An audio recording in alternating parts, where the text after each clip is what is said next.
And is this the bullet that was retrieved from that area? Yes, you're looking at the end of the bullet. You're seeing the copper jacket. And again, this is from injury that you indicated as number 3. That's correct.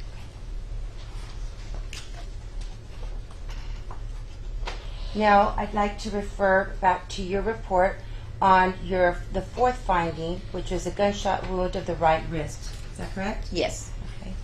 And will you explain? I'm now going to show you a photograph or State's Exhibit 194, and if you can explain that injury. Okay.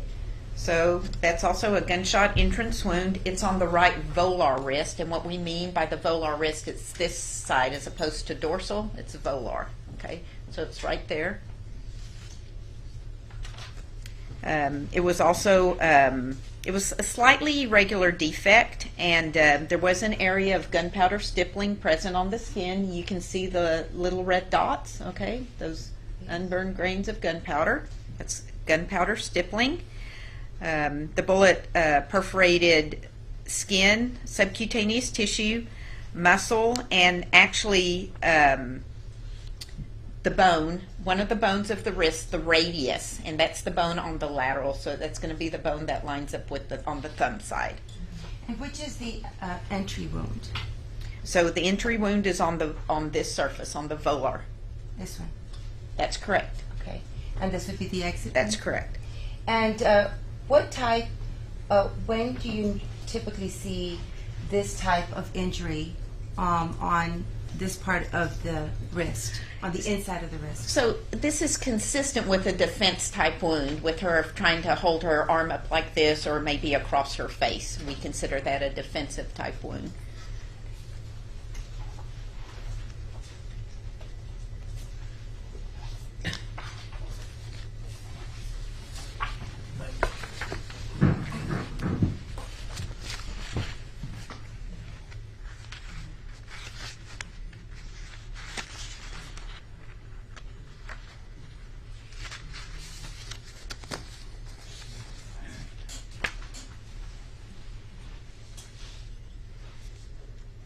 I'm going to show you State's Exhibit 196. Would you explain what that shows?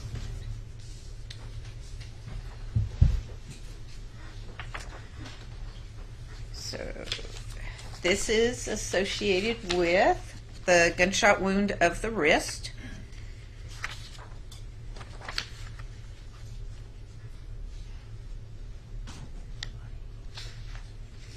And that's the second exit wound. She actually had 2 exit wounds. Because the bullet went through bone, part of the bullet, anytime a bullet goes through anything hard like that, like a bone or maybe a rib, it can break apart. So part of the bullet exited there on the lateral surface, and part of it exited on the dorsal surface. Okay. And so you mentioned that it exited. So is it possible that that bullet continued and may have hit something else? Oh, yes.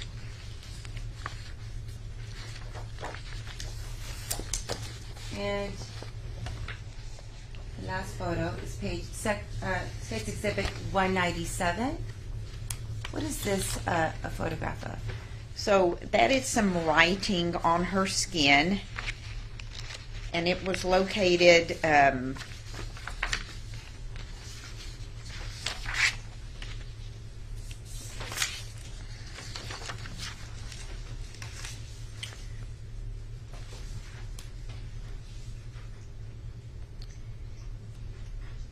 trying to see if I can give you the exact location. Yes, so that is the left knee, and that's the medial surface of the knee. So if you look at the right side of the photograph, it's towards the head, and the left side is towards the toes. So medial means towards the inside, so this is towards her other leg, and she had these numbers written on her in ink. And you documented this. What was the purpose of documenting that? Because at the time I didn't know if any significance or if there was any significance to those numbers. So we have to preserve evidence, and that was the reason to document it. And during this time, when you first conducted the autopsy, was she did you have her identification at this time? No, she had not been identified yet.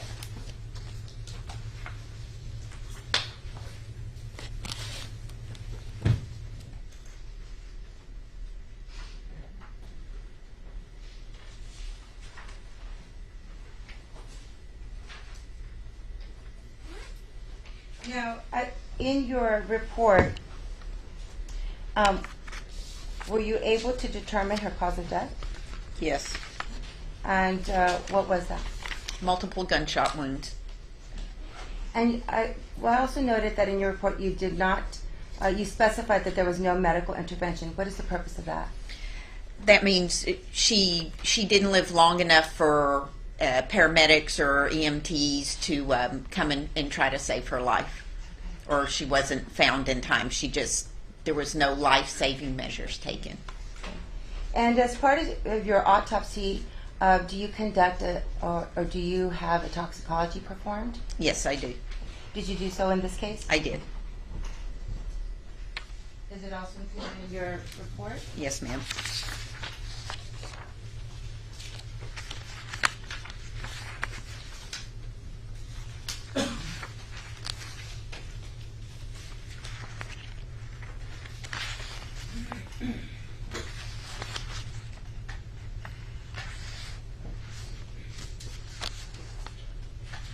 Did you receive the results?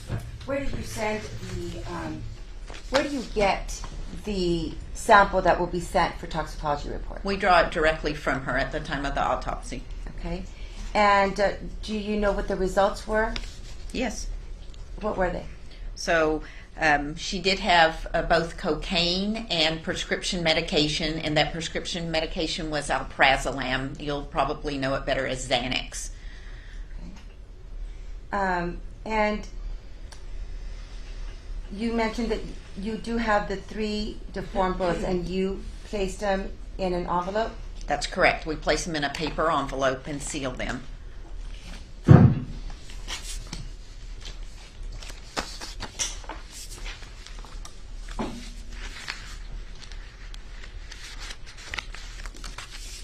Stern, I'm going to show you what has been marked as State's Exhibit 148. It was previously marked but not introduced. And will you please identify it? Yes, so this is a receipt of evidence from my office with the list of the evidence that I took at autopsy. And do you have personal knowledge of the information that's on there? Yes. Okay. Is it conducted at or near the time that you prepare this evidence receipt? That's correct. And is it the normal course of the medical examiner's business to maintain these records? That's correct. Okay.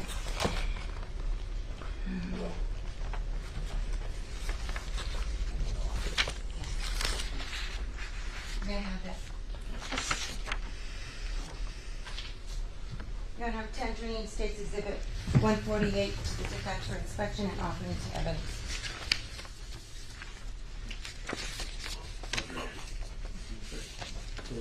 You said 148, right? Yes, Your Honor. State's Exhibit 148 is admitted into evidence at this time. May I have this, Your Honor? Yes. Now, Dr. Stern, when you provide, what do you do with these bullets that you retrieved or removed from Ms. Ramirez? So first I photograph them. I try to clean them as best I can without making any marks on the projectile. And then I photograph them, and then I place them in a paper envelope, what we call a coin envelope. Put a piece of evidence tape with my initials across the seam. Now, and on this report or on this receipt, do you document that you submitted 3 large caliber bullets? Yes, they are on that receipt.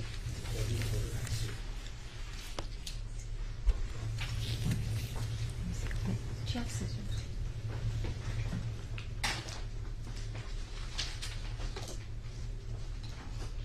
Now, Dr. Stern, a little bit ago, I'm going to show you what has been marked as State's Exhibit, and they've been introduced. State's Exhibit 44, 45, 46. What are they? So these are the 3 large caliber copper jacketed bullets that I retrieved from Melissa Ramirez. Okay. Now, do you have the envelopes?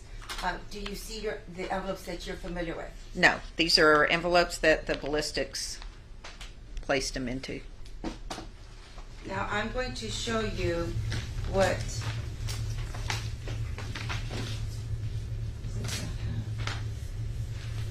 I have a sticker for this.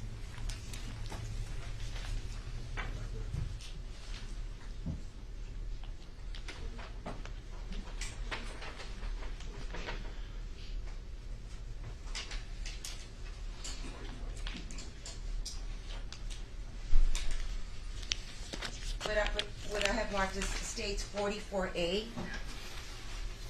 You may not be familiar with it, but it is. What is it? So this is a larger envelope that's marked biohazard, and it feels like it has maybe some additional envelopes inside of it.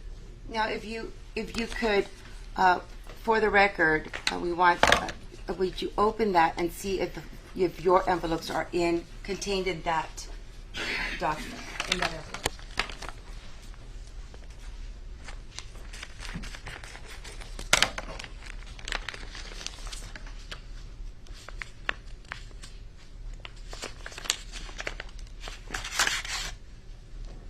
Yes, these are my envelopes.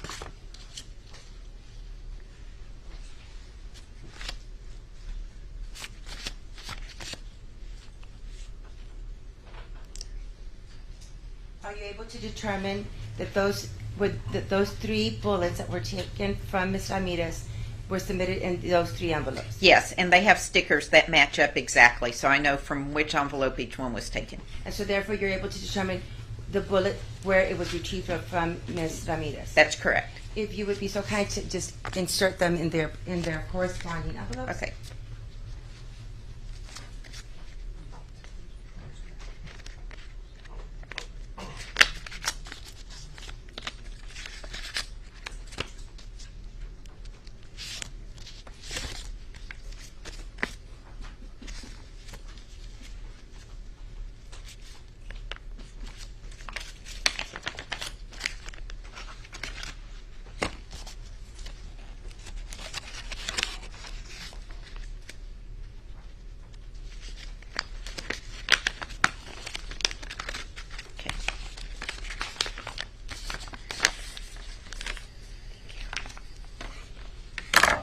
Your Honor, for the record, the state's tendering the plastic bag 44A that was holding an envelope that has not been identified, but it contained 3 envelopes that are now marked as State's Exhibit. What are they?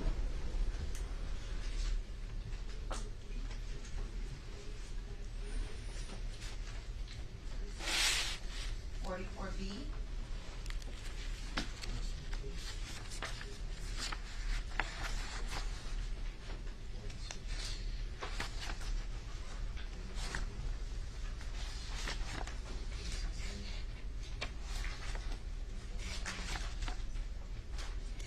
For their inspection, Your Honor, and offering it to evidence.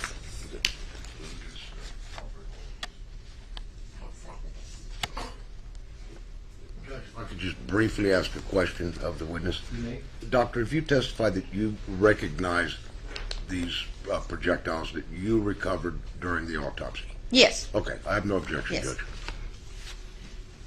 And just for clarification, it was 44A, 44B, and you also referenced 44, 45, 46?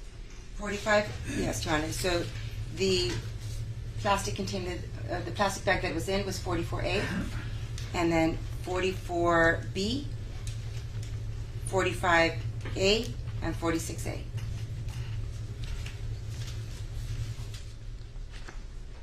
But did that also include 44, 45, and 46 is what my question was. I'm sorry? Were you also including 44, 45, and 46 or not? Yes, Your Honor. So 44A, 44B, 45A, 46A, 44, 45, and 46. These exhibits are admitted into evidence at this time. Thank you.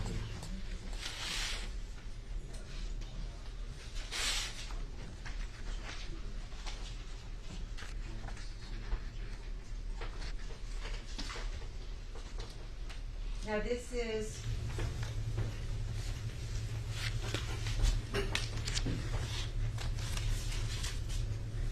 State's Exhibit 45, and it says caliber copper jacketed deformed bullet, right neck. It corresponds with the projectile or the. That's correct. And so this one was the one that you retrieved from. This next to the C6 vertebrae. Okay.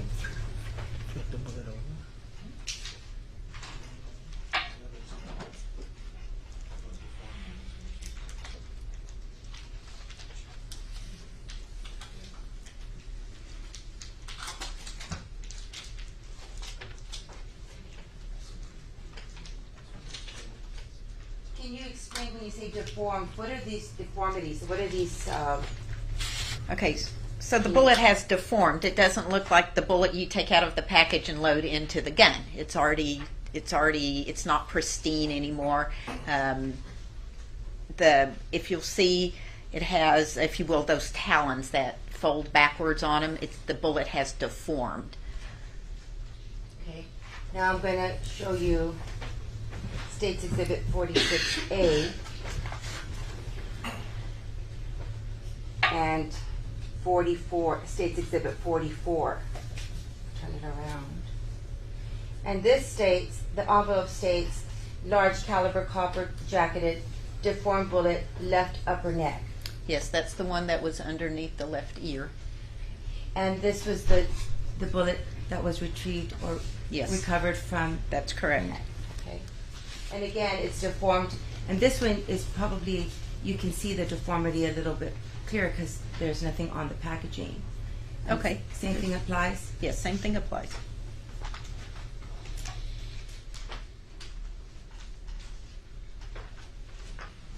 The last one is State's Exhibit 44B, and inside it has 46, State's Exhibit 46. And here, this is the large caliber copper jacketed deformed bullet from the left brain. Yes, that was the one at the bottom of the brain in the circle of Willis. Is this which gunshot do you believe was the cause of death? They could have all killed her.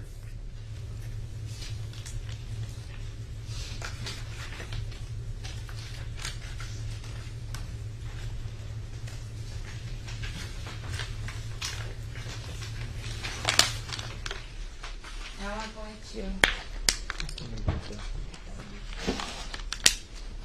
Now, Dr. Strong, do you recall conducting an autopsy of Claudine and Luetta? Yes, What day was that? on September the 14th of 2018.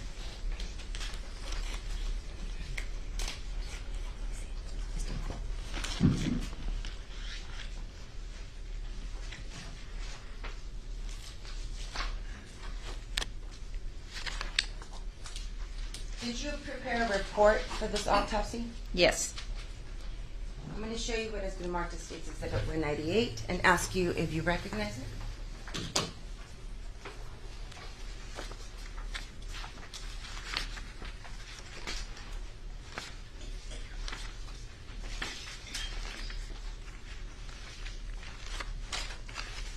Yes. Was it conducted by you? Yes, that is a transcribed copy of my dictated autopsy report along with the toxicology report on Claudine and Luera. Is this report done in the normal course of business Yes, ma'am. and done at or near the time of the autopsy? Yes, And they're maintained in your office? that's correct. Okay. Would it assist the jury to follow your testimony if they are able to observe your report? Yes. Okay. Right here. State's Countries, State's Exhibit 198. and for inspection and offering to evidence.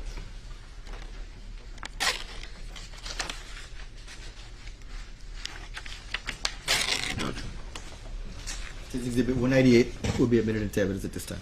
Can I publish on it? You may.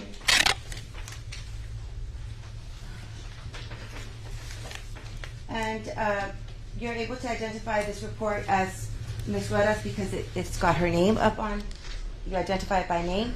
And her autopsy case number. Okay. And your pathological diagnosis, how many injuries did she have? She had a single gunshot wound of the head. Okay.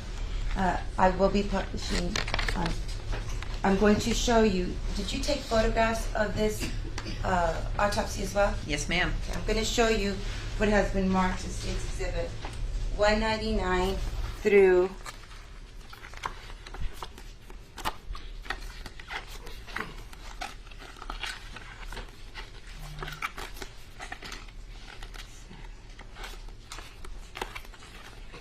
through 209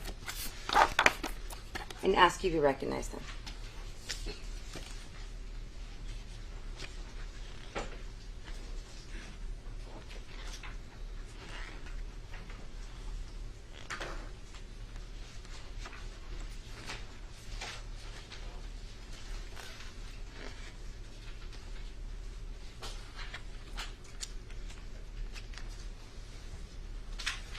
Yes, they are photographs I took at the time of the autopsy. And do these photographs accurately depict the injuries or the autopsy when you performed it?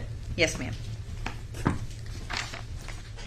I'm tendering to the defense the photographs so they can be inspected and offering into evidence, Your Honor. The numbers again? They were 199 through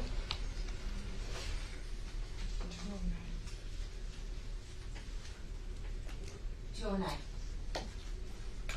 Thank you.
Right, so it was exhibits 199 to 204 have been admitted.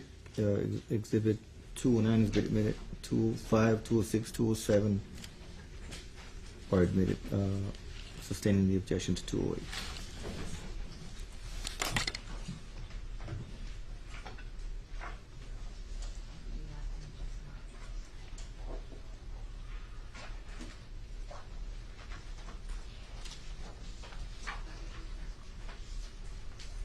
Could you describe the general condition of Ms. Guetta when, I would say it would be in this section of your report?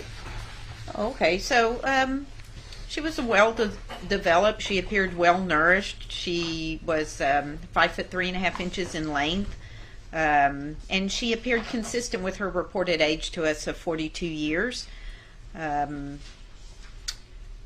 Other than the wound to the head, which was quite visible, you know, she had full rigor mortis. She had red curly hair. Her earlobes were pierced 2 times each. She had natural teeth, but they were in poor repair. She had multiple stria on her abdomen.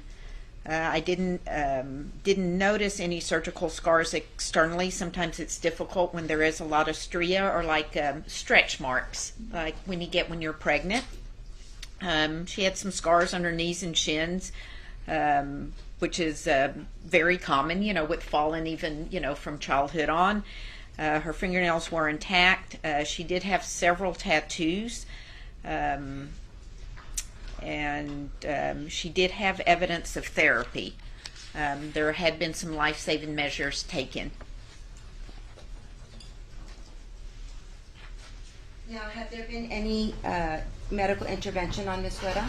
Yes, so she had an orlandotracheal tube in the trachea. That's the tube they put down the throat to help somebody breathe. She had an oral gastric tube. That's a tube they put through the mouth down into the stomach so they can evacuate the stomach contents. She had defibrillator pads on her anterior and lateral chest walls. That's what when we shock somebody, we put those pads on. She had a blood pressure cuff around her right arm. She had 40 kg pads on her chest. She had interosseous catheters in both tibias, and what those are, they're thick needles, and they're actually screwed into the bone of the shin, and we can put fluids. You can rapidly rehydrate somebody when you use interosseous catheters. And she had a Foley catheter in her urethra. That was a tube to collect her urine. Now, I'm going to now refer you to your pathological diagnosis. And what was that? She had a gunshot wound of her head. Now, I'm going to show you what has been marked as State's Exhibit 200. And again, Your Honor, I am about to publish sensitive photographs. This is page 200. Exhibit 200. What is this? So that's an identifying photograph after we've cleaned her up. That's Claudine Ann Luer's ID photo, close-up of her face. And you said that there was one gunshot wound. That's correct. I'm now going to show you State's Exhibit 207.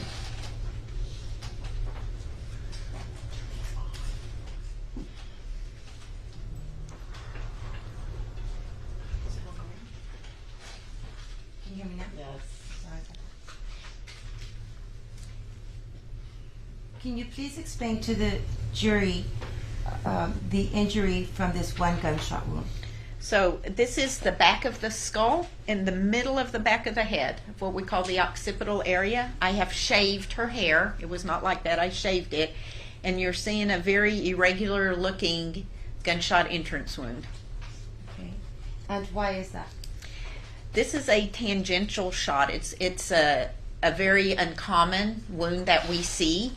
We call it a keyhole defect. I don't know if we're going to be able to see the bone, but what happens is the bullet comes in tangentially.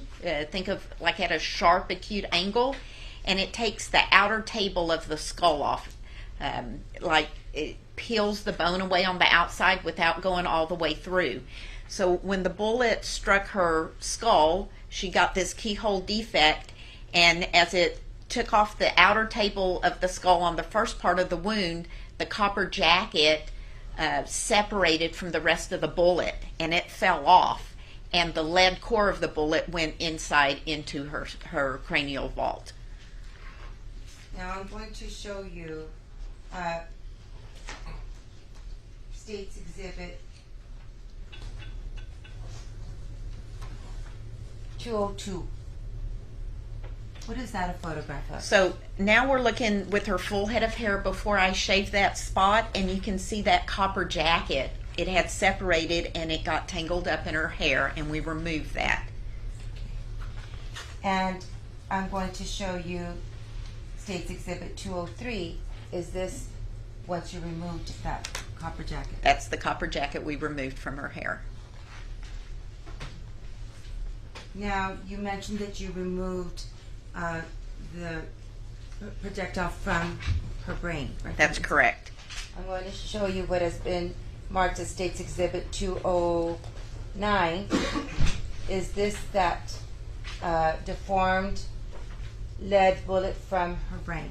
That's correct. That's the inside of that bullet, and I recovered it in the left temporal lobe of the brain. Okay. Now there's...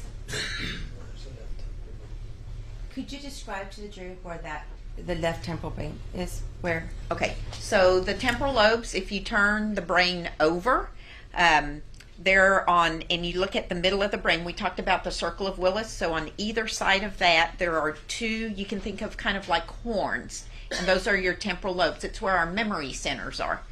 Okay. And that's where this was recovered That's from. correct.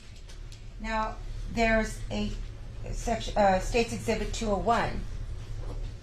It says copper jacket fragment under the decedent. Where was this taken from? So when we were, when she was initially on the table and we were removing her clothing for evidence, that fragment of the copper jacket was underneath her, and it's part of the copper jacket that broke off. Now I'm going to, may I approach the witness, John? I'm going to show you what has been previously marked as State's Exhibit 149 and ask you if you recognize this. Yes, again, that's a receipt of evidence from the evidence we took at the time of autopsy from Claudine Loera. Okay. And you use this to document, what is it that you use this for? So we use that to document the evidence that we take and subsequently turn over to law enforcement. It is a chain of evidence. Okay. And it was done at or near the time of the autopsy? That's correct. Or when? Yes, it was collected, yes. Okay. And is it part of your course of business to maintain these records? That's correct. Okay. I'm now tendering State's Exhibit 149 for inspection and to admit it to evidence, Your Honor. Can I take the witness on because it's something I just don't understand, Judge. You may. Good afternoon, Doctor. Hi, how are you? All right. I'm just trying to get it straight. Sure. If I'll give you it's State's Exhibit, what is it, 149? Yes, sir. Okay, go ahead and take all of it. This shows that the receipt is the property is being given to someone from the medical examiner's office. That's correct. Okay. So this is property that you obtained during the course of the autopsy. I took all of this and I envelope it and seal it with my initials. This is my evidence custodian. We dry the evidence, and sometimes they don't pick it up immediately. No. And so the evidence custodian turns the evidence over to them. Okay, so in other words, like the first photograph that you were shown of the body as it's received by the medical examiner's Yes. office, most of this would be in that photograph, right? Like the clothing, things like Yes, that? sir. Okay. Yes. And this receipt is actually the sheriff's department, as it were, receiving it from you? That's correct. Okay. Yes. Okay. And you, like I say, you discovered all this during your autopsy? Yes, sir. I have no objection, Judge. All right, so State's Exhibit 149 is admitted into evidence at this time. Thank you, Your Honor. May I present?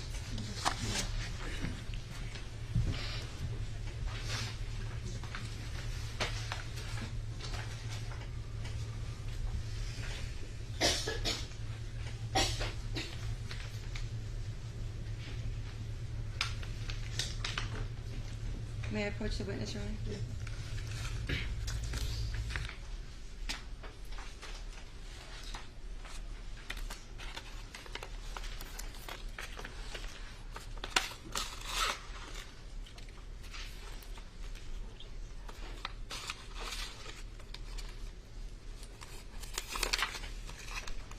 Now, Dr. Stern, I'm going to be showing you State's Exhibit 47, which has been admitted into evidence. Okay.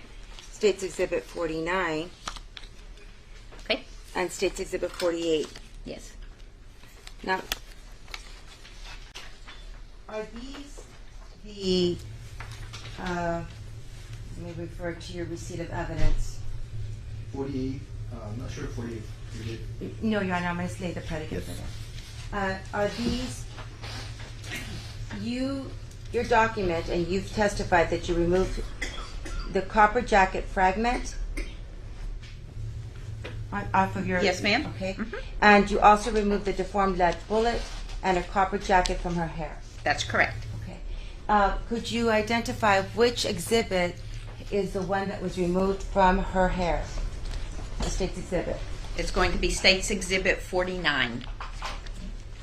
And what about the deformed lead bullet? That will be State's Exhibit 48. Okay. And the copper jacket fragment that was found below, underneath the decedent. State's Exhibit 47. And these are the ones that you submitted to the Webb County Sheriff's Department. That's correct. Okay. I'm now tendering State's Exhibit 47. Actually, which is the one that was State's Exhibit 48 to be inspected and offering that into evidence. Objection, Judge. Okay, thank you. All right, so State's Exhibit 48, Yes. 47 will be admitted into evidence. It was already, 47 was already. Now, this is State's Exhibit 47.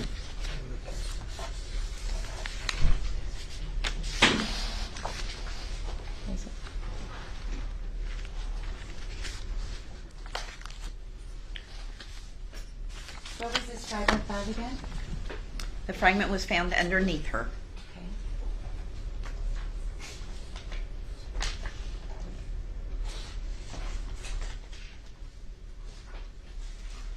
State's Exhibit 48.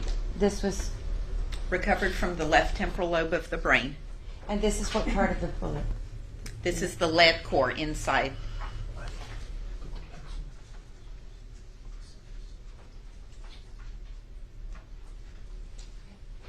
Approximately how large is this, or what's the size of this?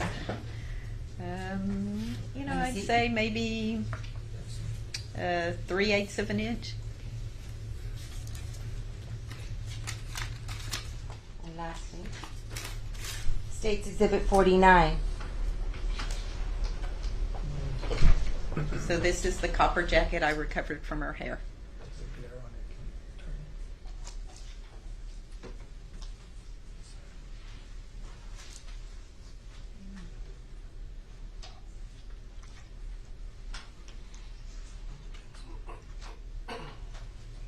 And what is this? This is what part of the That's the outside. That's the outside of the bullet. and this is what was found in her hair. Yes, ma'am.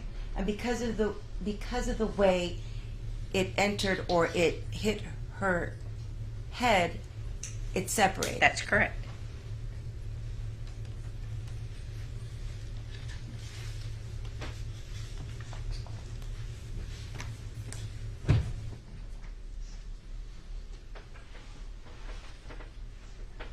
Now,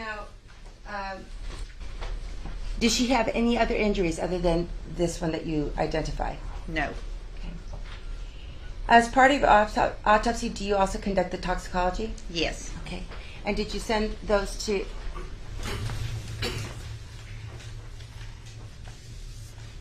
Did you get the results from the lab Yes. and made it part of your report? Yes, ma'am. What were the results of the toxicology report for Ms. Rada? So she had both cocaine and heroin in her system at the time of her death. Based on your examination of the gunshot wound, was it consistent with close range firing? No. Wait. Why not? She did not have any soot nor any gunpowder stippling on the skin. We consider this a distant gunshot wound, meaning the end of the barrel is more than 18 inches away from her head. And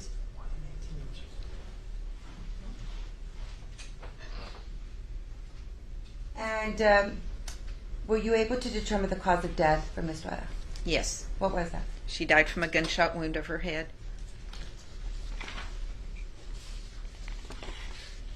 Now I'm going to...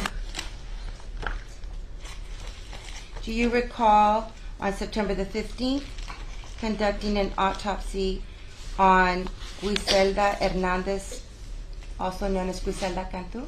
Yes.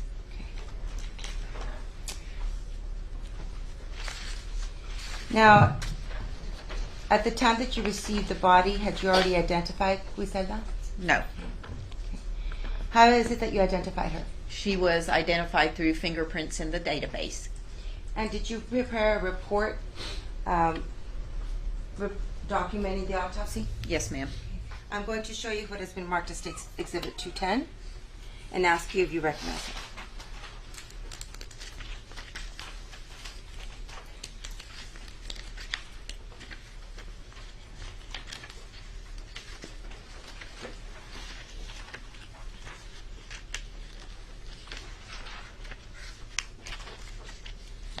Yes, this is a transcribed copy of my dictated autopsy report along with a copy of the toxicology report.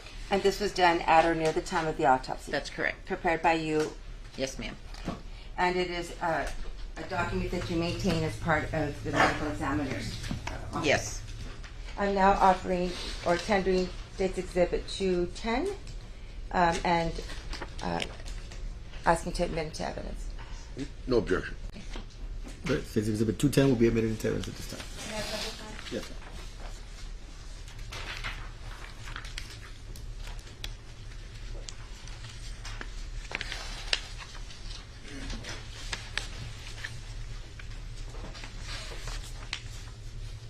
Now,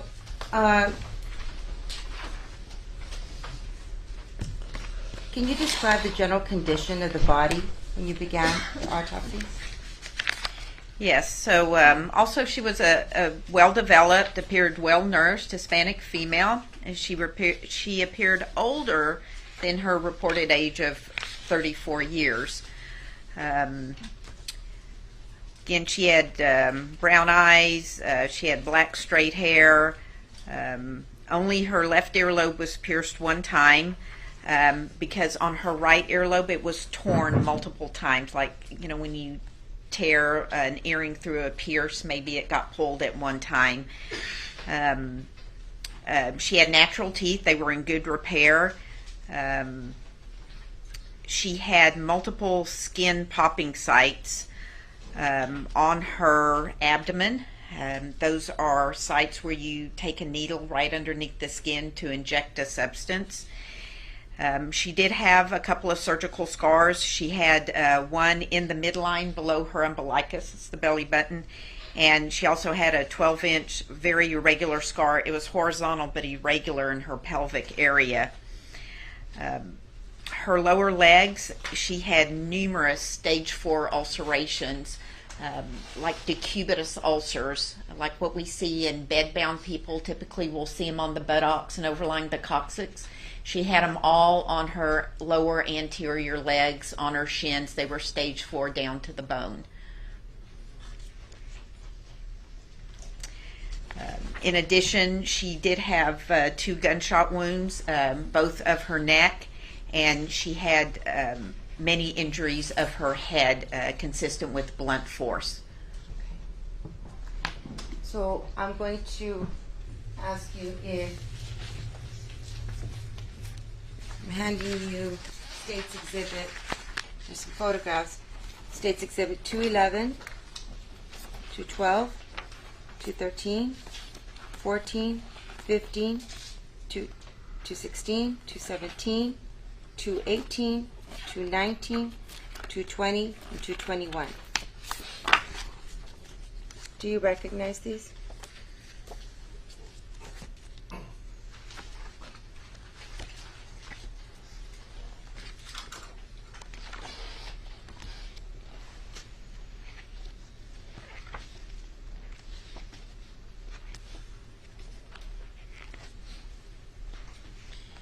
Yes, these are photographs that I took of Giselda Hernandez at the time of the autopsy. And do they fairly and accurately depict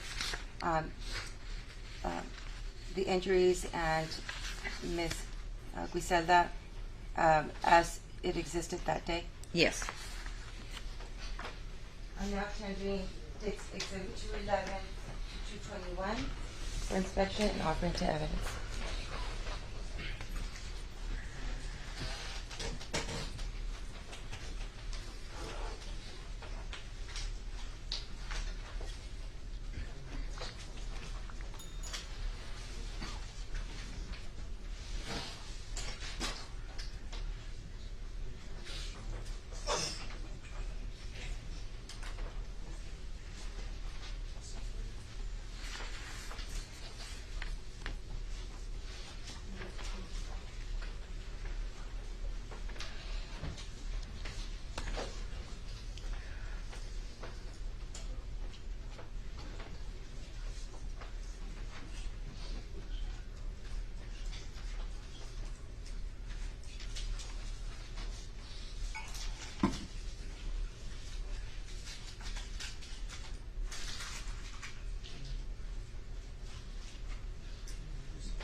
Yes, they're going to be, yes, yes. So 6 exhibits 211 through 221 will be admitted into evidence at this time. Objections overruled.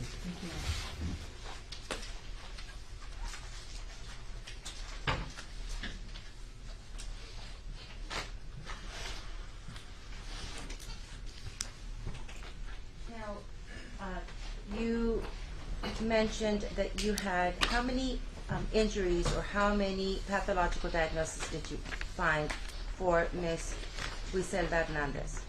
Well, there's 4 entities in my pathologic diagnosis. And you mentioned one of them was I guess from natural causes. Yes, one of those are the stage 4 decubitus ulcers of the legs.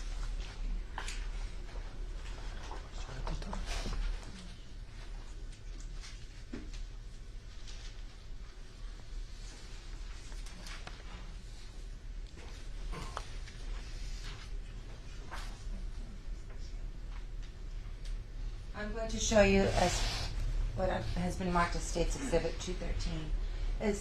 Are these the ulcers that you were referring to? Well, you can't see them in the photo because she has them wrapped in blue plastic, but they are underlying this wrapping. And what did you find or what did you believe caused these ulcers? From her injecting intravenous drugs.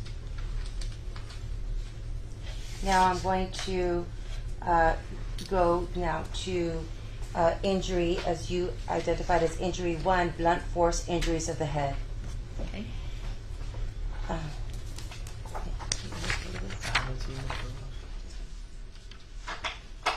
Can you describe what occurred when you examined the injuries on her head? Yes. Describe them. Sure. So she had several lacerations. A laceration is like a tear, like when you tear the skin, not a cut like with a knife, but an actual tear, typically caused by blunt force trauma. So she had a laceration on her left parietal scalp. That's this area right here. Okay, it measured 3.5 inches. And she had another laceration of the mid-upper forehead. It measured 2.25 inches. She had an additional laceration of the right side of the forehead. It measured 4.5 inches. And then she had a purple contusion just lateral to the right eye, so right in this area. A contusion is just a fancy word for a bruise. She had an abrasion overlying the left lateral mandible. You know, we talked about the mandible, the bottom jawbone. An abrasion is like a scrape, like when you skin your knee. Okay, so she had an abrasion on her mandible on the left side. She also had an additional abrasion on her temporal scalp. Your temporal scalp are these areas right here. And she had an additional 1/2 inch laceration on her right upper eyelid. She also had a 1/2 inch abrasion lateral to the right eye as well.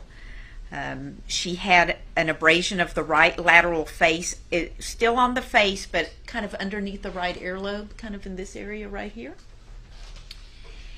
And she had a reddish purple contusion of the left lateral posterior neck, kind of from the side extending onto the back of the neck. And what do you believe was the cause of death for Miss Griselda? Well, she died from blunt force injuries of the head. She specifically from subarachnoid hemorrhage caused by these injuries. And what is the subarachnoid? So in the brain, we have a really thin covering of the brain called the pia mater. And when the brain sustains trauma and it moves back and forth in the skull, it tears those little bridging veins and it causes bleeding underneath that. We call that subarachnoid hemorrhage. Okay. Now, I'm going to refer you to gunshot wound of the right neck. What was your... Did you recover any projectiles from Miss Griselda? No. Will you describe the gunshot wound of the right neck? Please. So the gunshot wound of the right neck was also a round defect, and it had multiple tears, little tears at the margins. There was an area of gunpowder stippling surrounding that entrance wound. The bullet perforated skin, the subcutaneous tissue, and muscle, and then it actually exited in the posterior neck. So a bullet was not recovered. And then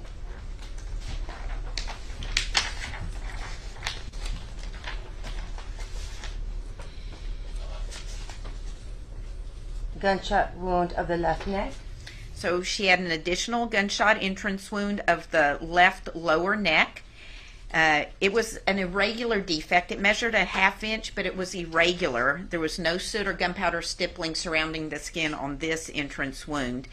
It also perforated skin, subcutaneous tissue, and muscle, and it exited via the right lower neck. A bullet was not recovered. And the absence of any soot or gunpowder stippling, what does that indicate? A distant gunshot wound.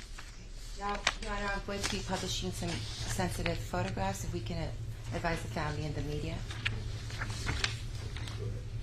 I'm going to show you State's Exhibit 214.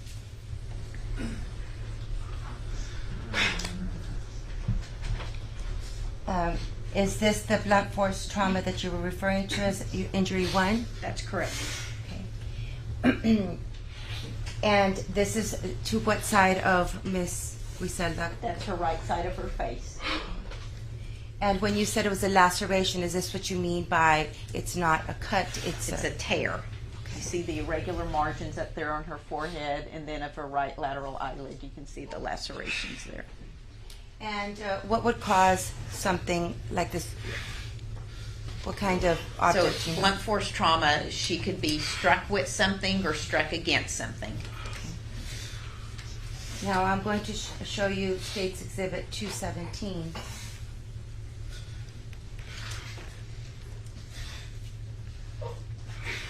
So again, we're looking at a laceration. This is on the left side of the head. Again, It's like a tear in the skin. also caused by Blunt force trauma. an object or hitting against something. That's correct. Now I'm going to show you State's Exhibit 219. Is this, which gunshot wound is this? So this is a gunshot wound of the right side of the neck. So it's gunshot wound. You have this as injury number 2 in your report? That's correct. Okay. And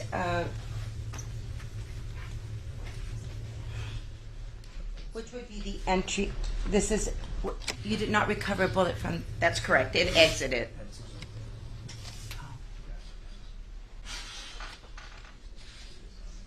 And so this is an entry wound? That's the entry wound. You can see the little areas of gunpowder stippling and those little stellate tears that I described earlier. And State's Exhibit 220. What is this identifying? So we're in the upper posterior neck. This is an exit wound Of the previous? of the previous wound. Okay. So it entered here and it exited in Exhibit 220. That's correct. Okay. I'm now going to show you State's Exhibit 221.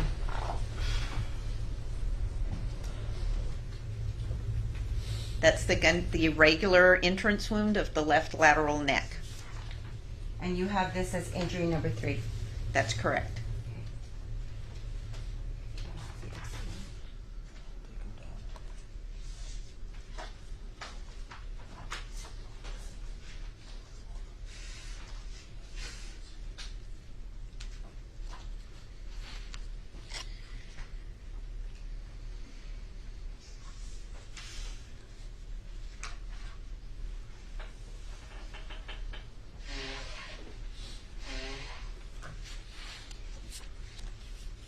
Now, did you,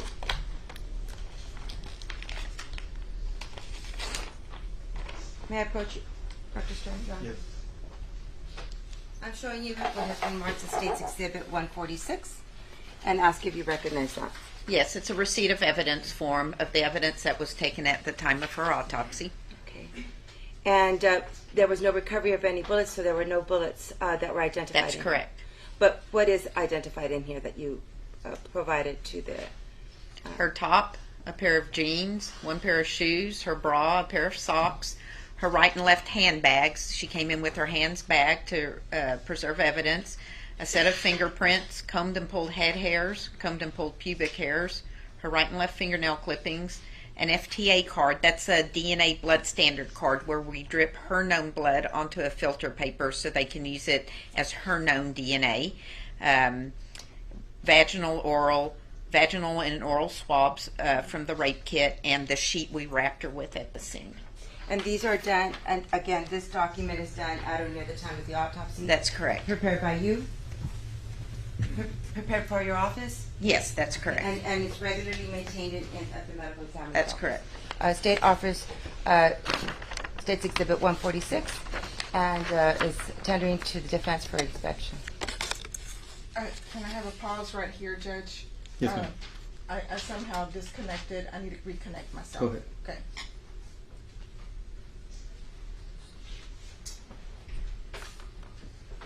I need 1 minute. No Okay. problem.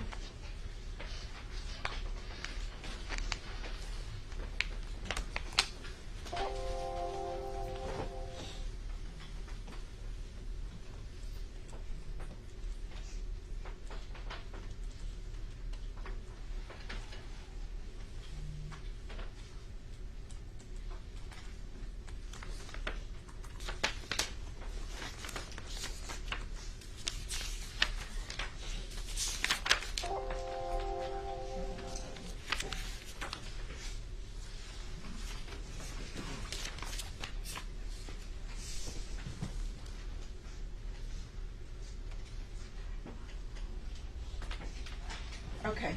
Thank you. Objections or not? No objection, Your Honor. All right, that was 146, right? States 146 is admitted into evidence this time. Thank you.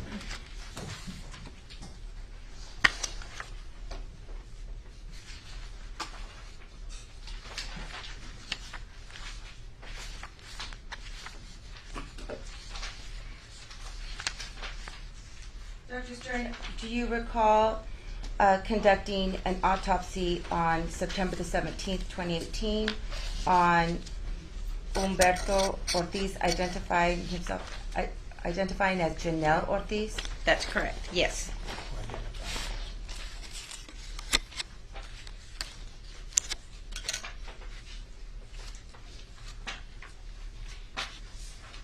When the body arrived, had it already been identified?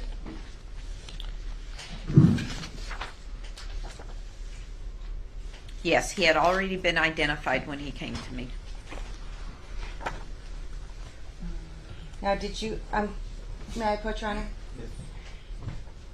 I'm handing to you State's Exhibit 222 and ask if you recognize this.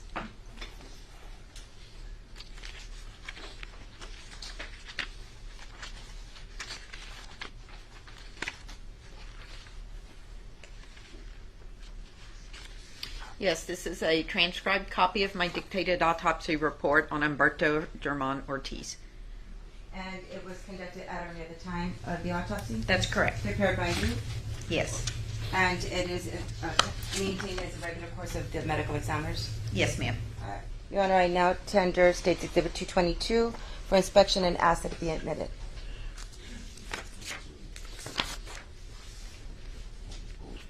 No objection, Judge. State's Exhibit 222 is admitted into evidence this time. You may publish it. May I publish?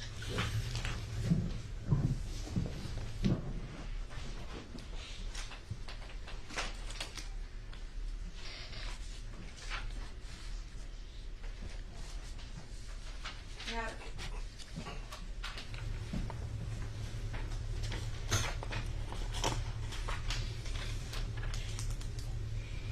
Dr. Stern, what was the general condition of Humberto Ortiz, who identified as Janelle?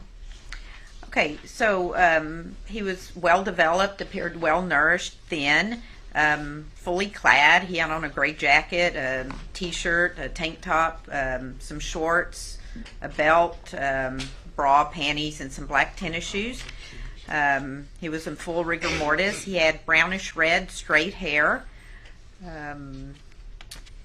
His earlobes were pierced one time. He had natural teeth. They were in fair repair. I didn't see any surgical scars. His fingernails were intact. He had several tattoos. He did have multiple needle puncture sites in his arms. I didn't see any evidence of medical intervention. He did have a gunshot wound of his head.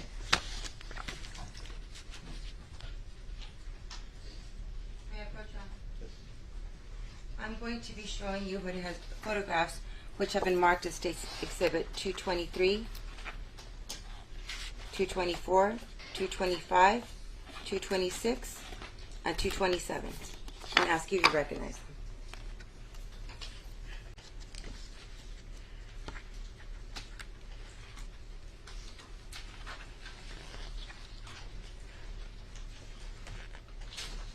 Yes, these are photographs I took at the time of his autopsy. And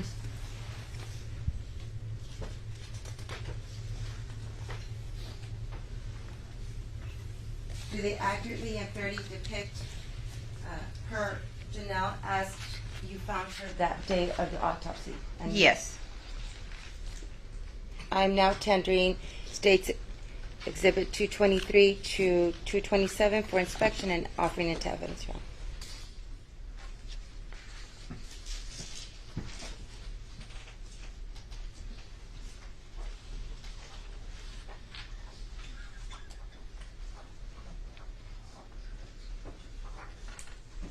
No objections, Your Honor. Says exhibits 223 through 227 are admitted into evidence at this time.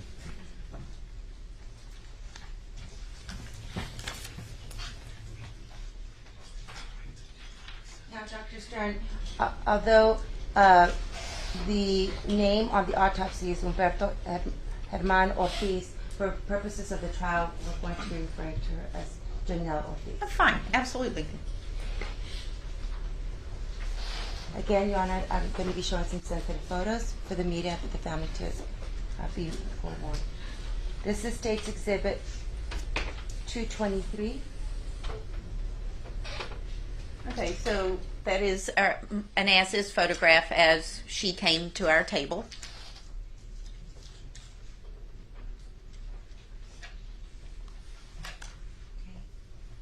And now I'm going to show you State's Exhibit 224. What was the purpose of this photograph? This is the identifying photograph after we've cleaned her up of the face. Now, the injury that you discussed, I'm going to now show you State's Exhibit 225. What is this? This is a gunshot entrance wound on the back of the head. Does it have the presence of any soot or stippling? No, there is no soot or gunpowder stippling surrounding this wound. Okay, and what does that indicate? That it was a distant gunshot wound. I'm showing you State's Exhibit 226. That's just a close-up. Okay. And did you recover a projectile? Yes, I did. And where was the projectile? So the projectile was recovered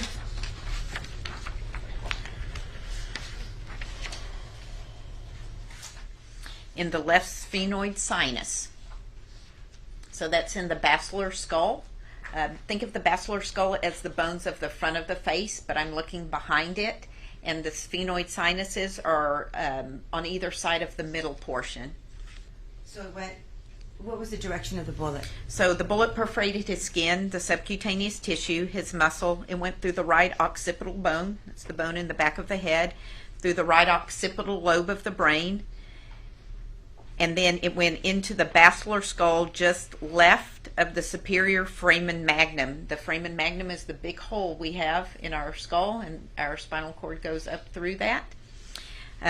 It went through the left petrous bone and terminated its path in the left sphenoid sinus, and that's where I recovered it. So his wound path was from back to front, right to left, and up. And is this, I'm going to show you State's Exhibit 227. Is this the projectile that was recovered from Juan Ortiz? That's correct. And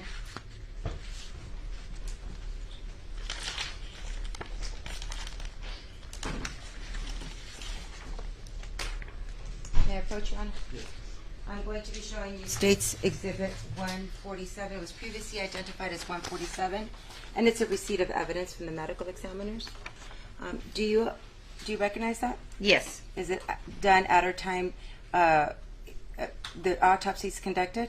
Yes. Prepared by you? Yes. And it's the normal course of business to maintain these records? Yes, ma'am. Okay. Thank you.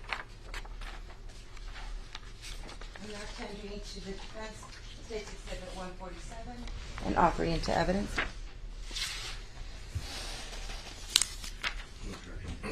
Did you say 147? Yes, sir. State's Exhibit 147 is admitted into evidence at this time. May I publish? You may.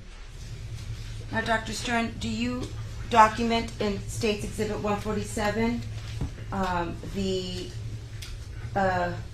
transferring or the handing over of the evidence, including the large caliber bullet? Yes. It's on the bottom. You see it now? Yes. You didn't put the word bullet, but large caliber. Okay. And this was given to law enforcement? It was given That's to correct.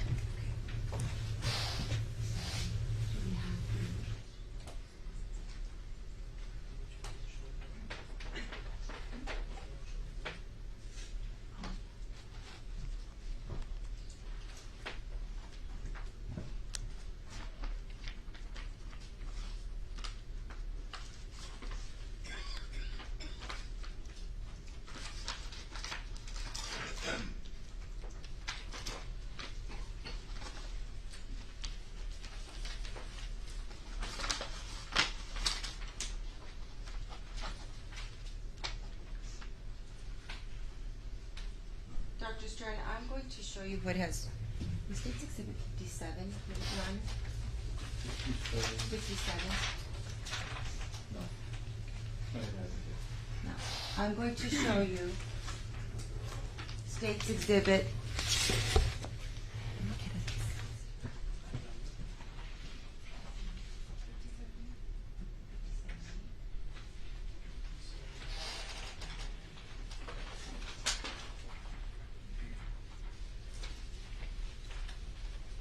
States 57 and States 57A. Okay. Do you recognize those? Yes. So 57A is my coin envelope that I placed the large caliber copper jacketed deformed bullet that I recovered from the basilar skull. And in States 57 is the actual bullet. And how is it that you know that this was the bullet that was in that envelope? Because there's an evidence receipt and the numbers match. And was that evidence receipt by you or by another agency? This is by another agency. But they do match. Yes, ma'am.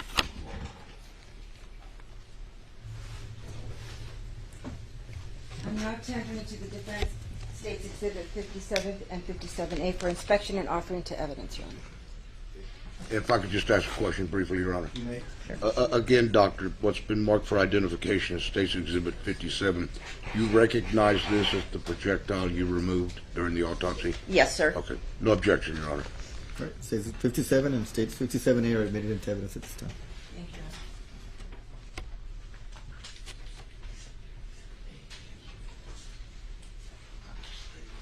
Honor. Now I'm going to show you States Exhibit 57A, which is the envelope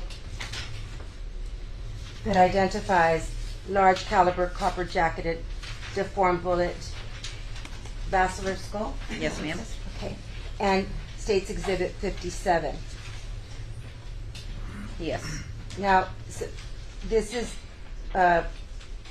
this was what was recovered from Janelle's head. Yes. Where again? In the sphenoid sinus of the bachelor skull. So there was no exit wound?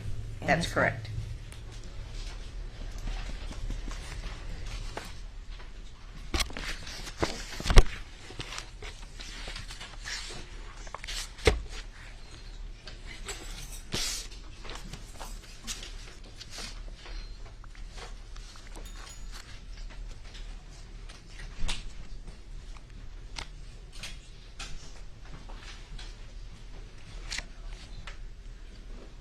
Madam, may I approach?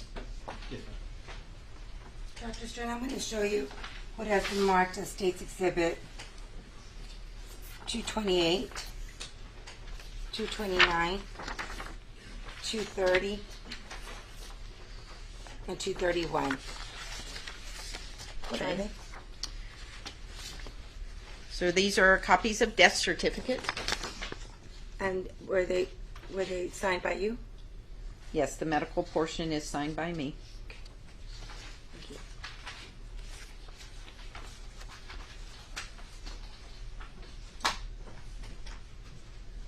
I am now tendering State's Exhibit 228, 229, 230, and 231 to the defense for inspection and offering to evidence, Your Honor.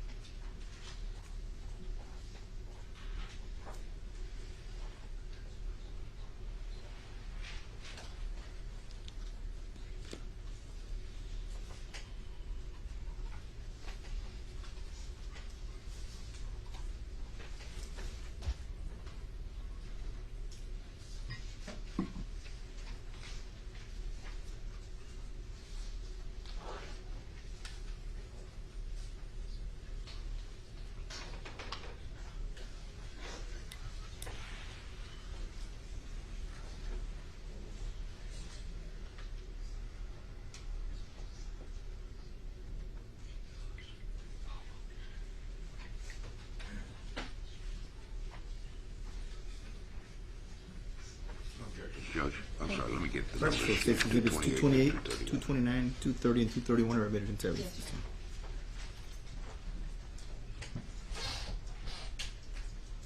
Now, Dr. Stern, with regards to all four autopsies, were there any similarities as to their injuries? Well, they all had gunshot wounds, and all the gunshot wounds were neck and head. What about the projectiles that were recovered? All the projectiles that were recovered were large caliber copper jacketed bullets. Okay. And the toxicology results, was there any consistency with them? Yes, all four of them had positive toxicology, a combination of cocaine and or heroin and Xanax. You and I passed the witness.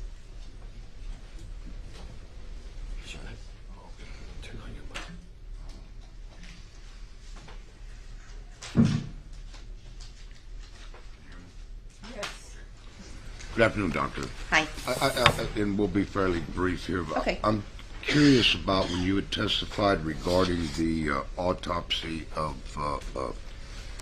I believe it's Giselda Hernandez, that there were other blunt force injuries besides the gunshot wound to the neck. That's correct. Were you able to determine what blunt instrument caused those injuries? No, sir. Okay. It could be any number of things. Yes, sir. I mean, a lead pipe, for example. Yes, I didn't see any pattern when I reflected the scalp, so there was nothing to indicate it was a lead pipe. That usually gives us a specific pattern, but I could not tell. Okay, so there was no discernible pattern to them. Like, for example, sometimes a certain instrument Yes, sir. will have a defect in it that will reappear. That's correct. Okay. Or a certain indentation in it that will reappear. That's Okay. correct. And you noticed none of that. None of that. were you able to determine, and I'll go back a little bit, now, when you describe injury number 1, number 2, you're not describing how they were inflicted. No, that's correct. That's very important. That's just how I dictate them into my report. I cannot tell which came first or second or third. So like if the first one you look at is an injury, say, to someone's arm, that will be injury number 1, simply it's the first one you did. That's correct. Okay. So with this blunt force trauma and the gunshot wound, were you able to determine in any way in what order they occurred? No. Okay. So the person could have been shot in the neck and then subsequently received the blunt trauma to the head. Objection, Your Honor, calls for speculation. She's an expert, Judge. She can speculate all she wants. Another question. Yes, I cannot tell. You're correct. Okay. I have no other questions on that one. Now on Humberto Ortiz, how were you able to originally identify Humberto Ortiz? He came to me identified already, so sometime between the time of the scene and when he came to my autopsy table, he was already ID'd. I don't have that in my autopsy report, but let me see if I have it documented here. I believe in there somewhere you say he had a toe tag on. Yes. So we tag everybody that comes into our office. If they're unidentified, we will put John Doe or Jane Doe or Baby Doe. But if they're ID'd, then we'll put their name. Now it's possible he came in as a Jane or John Doe, and then was identified before he got to my autopsy table, so the tags would have been changed to reflect his name. Because in the property receipt, there's no like driver's license or anything like that, right? That's correct. Let me see if on the investigator's report, if they say how he was ID'd.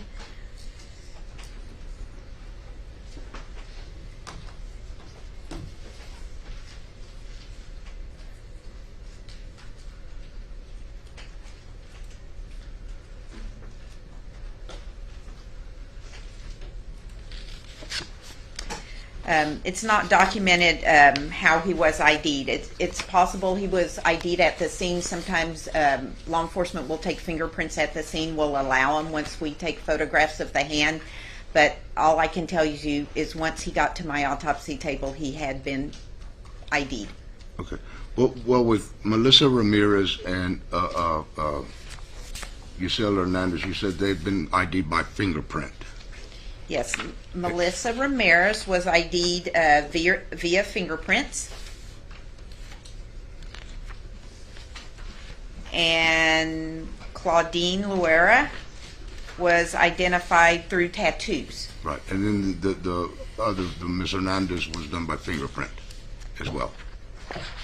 That's correct. Okay, and the tattoos, how did that go about identifying someone? So what happens is we obviously know that tattoos, family members call in the office. We never tell them what the tattoos are. We have them describe them to us so it can be a true ID. So somebody in the family described those tattoos to us. Okay, so with those three, you had fairly what I would get common types of identifications for bodies that are received by the medical examiner's office. Yes, they have to be forensically ID'd. So either through fingerprints, through tattoos, through dental records, or through DNA. Okay.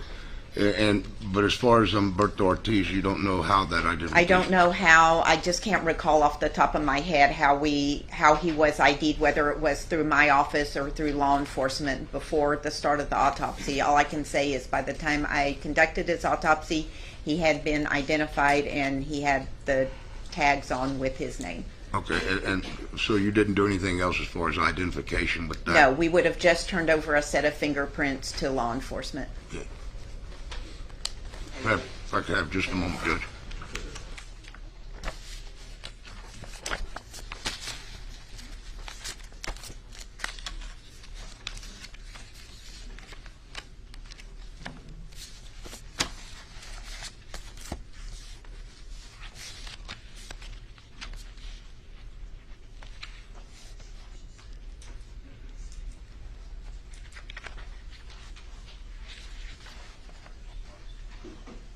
Thank you, Doctor. I have no other questions, Judge. Any further regret? No, Your Honor. You're excused. You may step down. Thank you. Oh, thank you, Judge.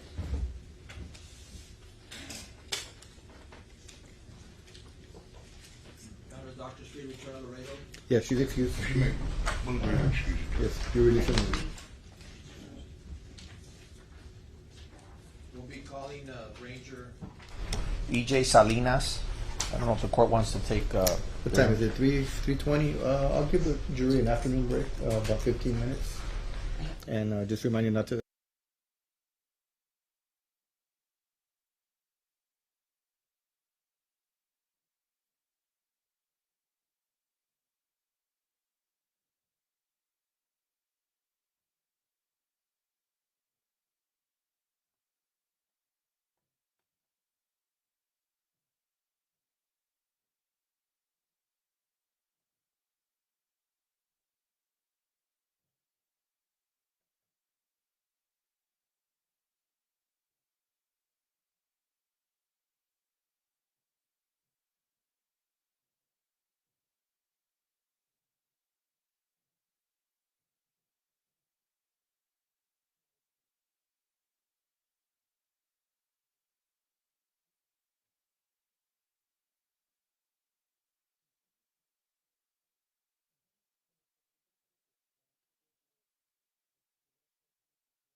Sixth District Court is back in session.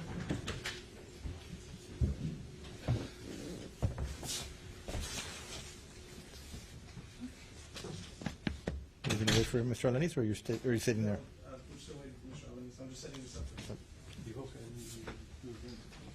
Sir?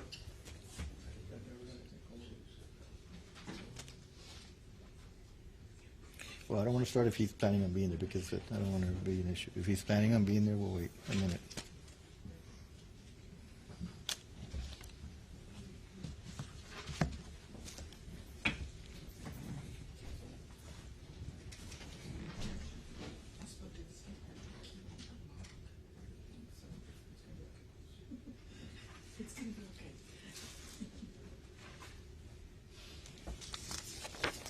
So, wait one second.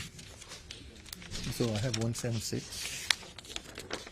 I have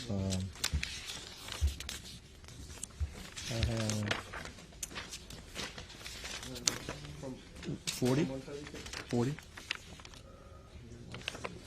and 40. 1 second. What do you mean, 152, 153 are in? 152 and 153 are not in?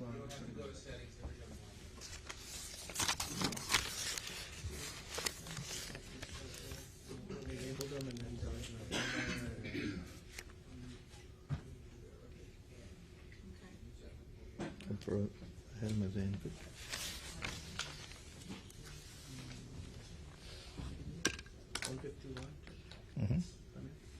but confirm it. 152, 153, I have them as in. But you can confirm that. Okay, we're ready. Bring the jury in, please. All rise for the jury. Now, Mr. Perez stepped up.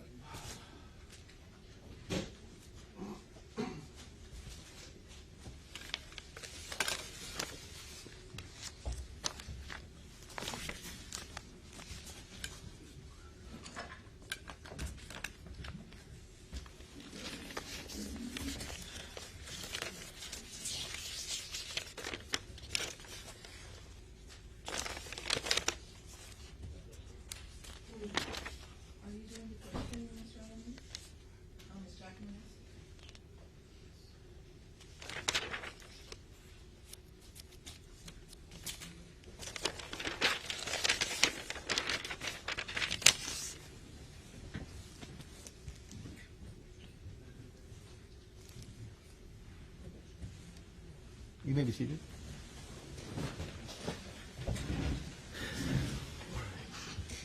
And you want to call your next witness, sir? Ma'am? Your Honor, the state calls Ranger E.J. Salinas.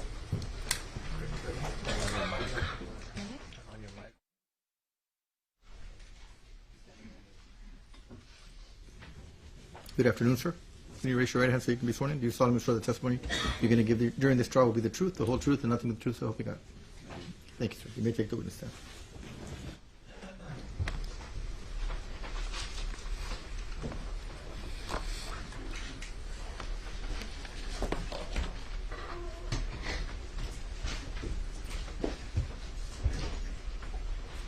Good afternoon. For the record, my name is Marisela Salinas Jackman. Will you please state your full name for the record? Yes, I'm Ernesto Javier Salinas. Everybody knows me as EJ. And are you a peace officer? Yes, For how long have you been a peace officer? going on 29 years. Are you employed by a law enforcement agency? Yes, I'm Which one? employed by the Texas Department of Public Safety under the Texas Ranger Division. And did you begin as a, if you're saying you're a Texas Ranger? Yes. Okay, will you please give us a brief history of your employment with DPS? Yes, I began my career in law enforcement in '93 with the Whip County Sheriff's Office. Soon after that, I was accepted to the B-97 class with DPS. Graduated, was a Texas Highway Patrolman for about 10 years, and then I promoted to the criminal law enforcement side of DPS. And then in 2011, I promoted to the Texas Rangers. In 2000 and in that same year, I was also assigned to the joint, which is called the Joint Operations Intelligence Center, in charge of border security issues. And then in 2014, I transferred back to the field office. Now, Ranger Salinas, if you could please get a little closer to the Oh. microphone so that we can hear you clearly. And speak up into the microphone. Thank you. Test. Perfect. Now, you mentioned that you were a special investigator, special crimes. What exactly did you do when you were there? Yes, we mainly dealt with sex offenders, gangs, and criminal intelligence. And would you be how would you be involved with investigations? We dealt with criminal investigations and all the aspects of criminal investigations. Okay. And what about when you were assigned as a supervisor at the DPS Joint Operation Intelligence Center? Yes, I supervised several state guard guys that were analysts assigned to border security. Okay. And what exactly is the Joint Operations Intelligence Center? It's an intelligence sharing building with it houses state and federal agencies. Okay. And how long were you there? From 2011 to 2014. Will you please explain to the jury, because we may not be familiar with this intelligence center. What is it used for? Who contacts the intelligence center? Yes, every time I would conduct a criminal investigation, I usually contact them for support, analytical support. By analytical support, what do you mean? I would run names, date of birth, license plate numbers, telephone numbers, see if I can get more information. Okay. And are you the only person who can contact the intelligence center, or does any law enforcement agency No, have the ability? Any law enforcement agency has the ability to contact them. So it's a resource for law enforcement. Correct. Okay. And you mentioned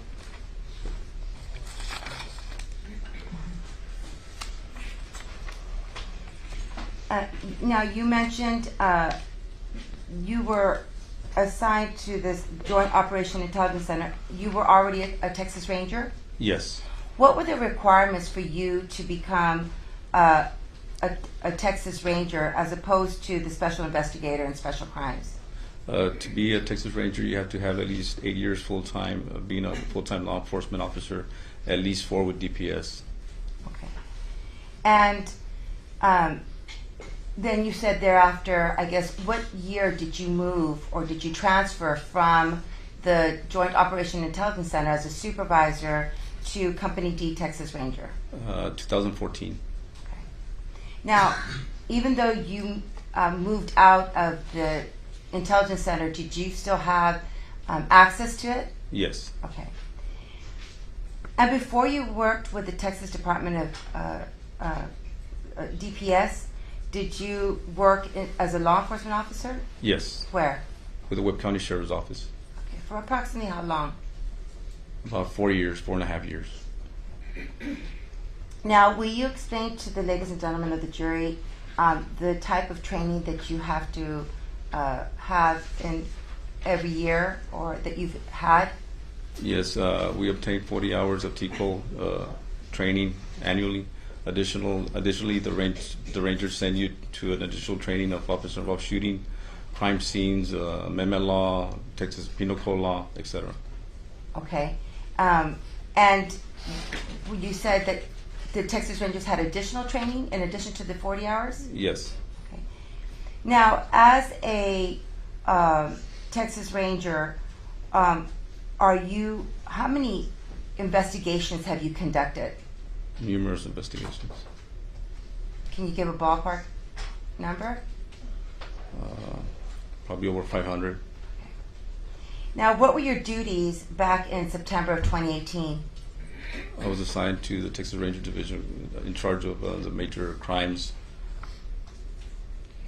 And when you say you were in charge of major crimes, what were your tasks at that time? Criminal investigations, assisting other agencies, other state, local, and federal agencies with their criminal investigations as well. Now, I want to talk to you about Juan David Ortiz. Do you recognize the name? Yes. Okay. And if he was in the courtroom, would you recognize him? Yes. Is he in the courtroom today? Yes. Will you please point out an article of clothing that he's wearing? Yes, he's wearing a dark sports coat with and wearing glasses. Your Honor, may the record reflect that Agent Salinas has identified the defendant as Juan David Ortiz. Did you arrest him? Yes. Okay. What was that for? The aggravated assault, unlawful restraint, and the murders. Okay. What was the aggravated assault on? Erica. Do you recall her last name? I don't recall her last name. It was Erica Peña. What about the murders? Do you recall who the victims of the murders were? Yes, Melissa Ramirez, Claudine Loera, Griselda, I remember her last name, and Janelle Ortiz.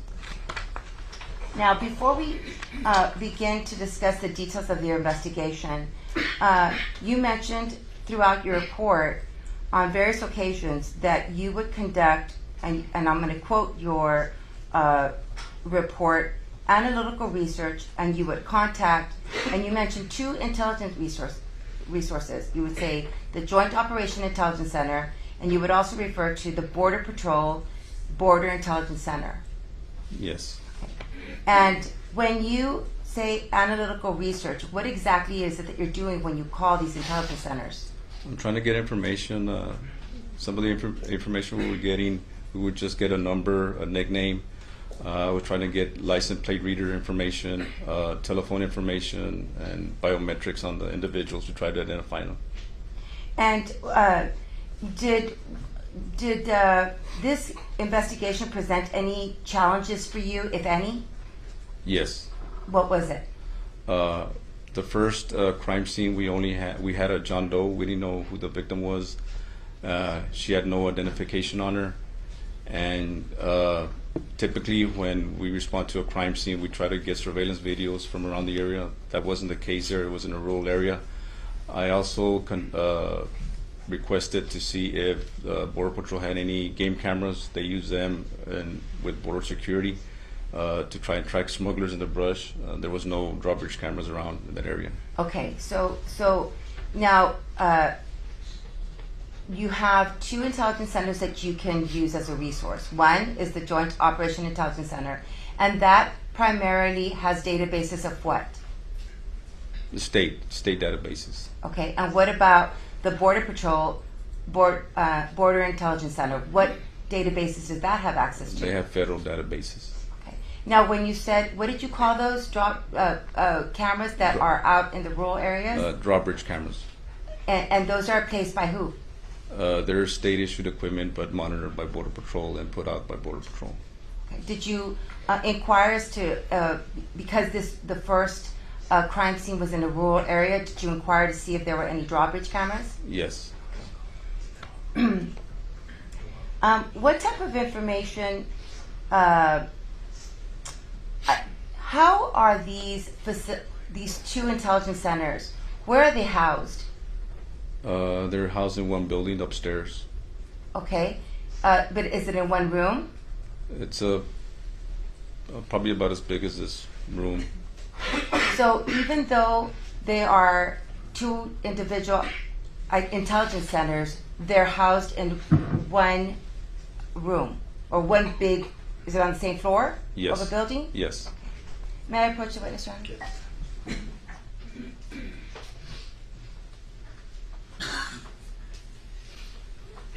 I'm showing you State's Exhibit 232 and 233 and ask you if you recognize the images that are depicted in there. Yes. And do they fairly and accurately represent, what is it a picture of? This is a picture of the, I guess, the Joy and the Laredo Big Intelligence Center. Okay. This one's more accurate than this one. This one. You're saying 232? Yes. Is this not this? Well, actually, this was the first, I guess, picture that they thought it was going to be like this, but it ended up like this. Okay, so then this is the correct one. Yes. All right, I retract 233, Your Honor. And 232 accurately and fairly depicts the big center or the intelligence centers as you know it to exist. Correct. Okay. State's Exhibit 232 for inspection by the defense and offered into evidence.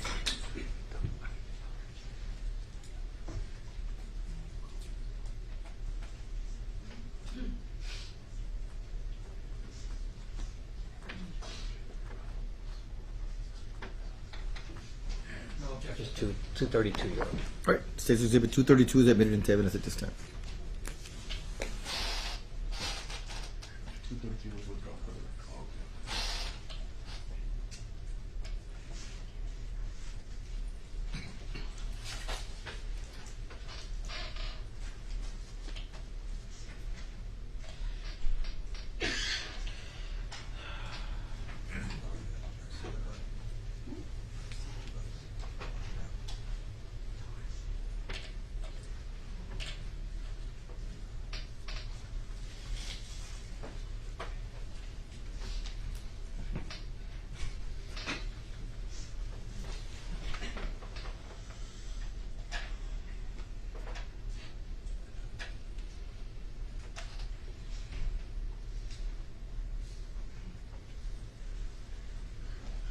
now you're saying that the two intelligence centers are housed in the same floor.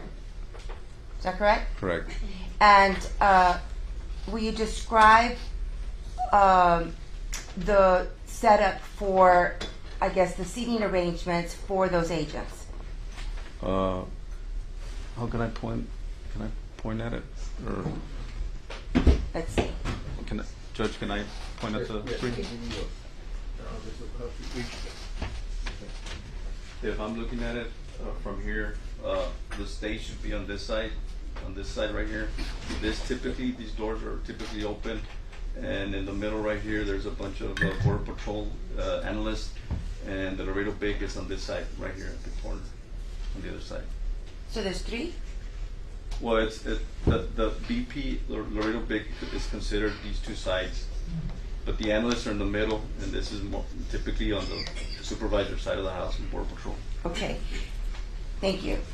And so when you say, who typically receives the calls when an inquiry or an analytical research call is made? The analyst? Yes, whoever answers the phone. Okay. Now,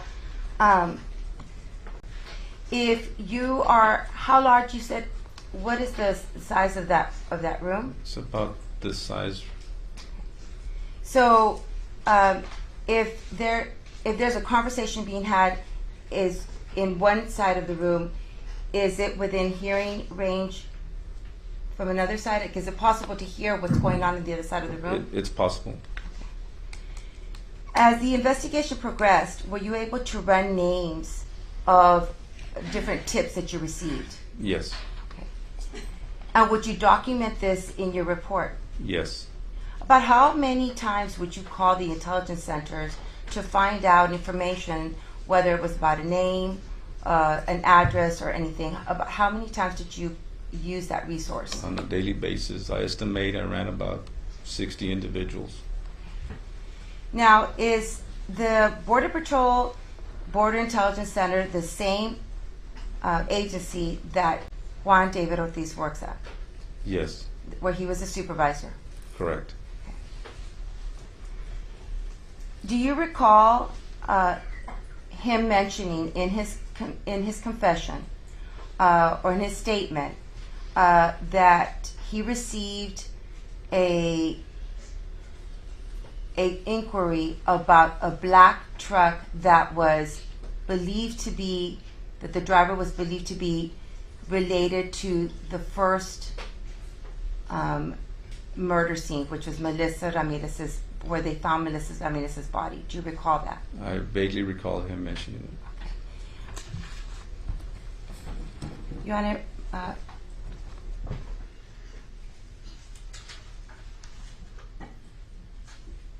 may I publish, I already admitted, States Exhibit 116? So that, thank you, Your Honor.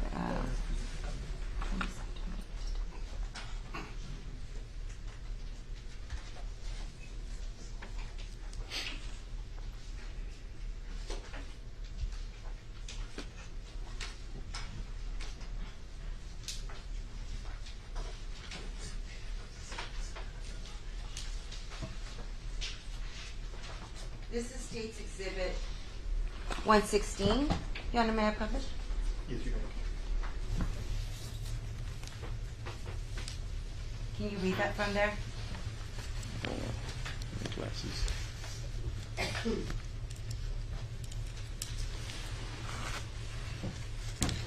make reference to the page. And I'm going to make reference to page 127, and it starts on line 13.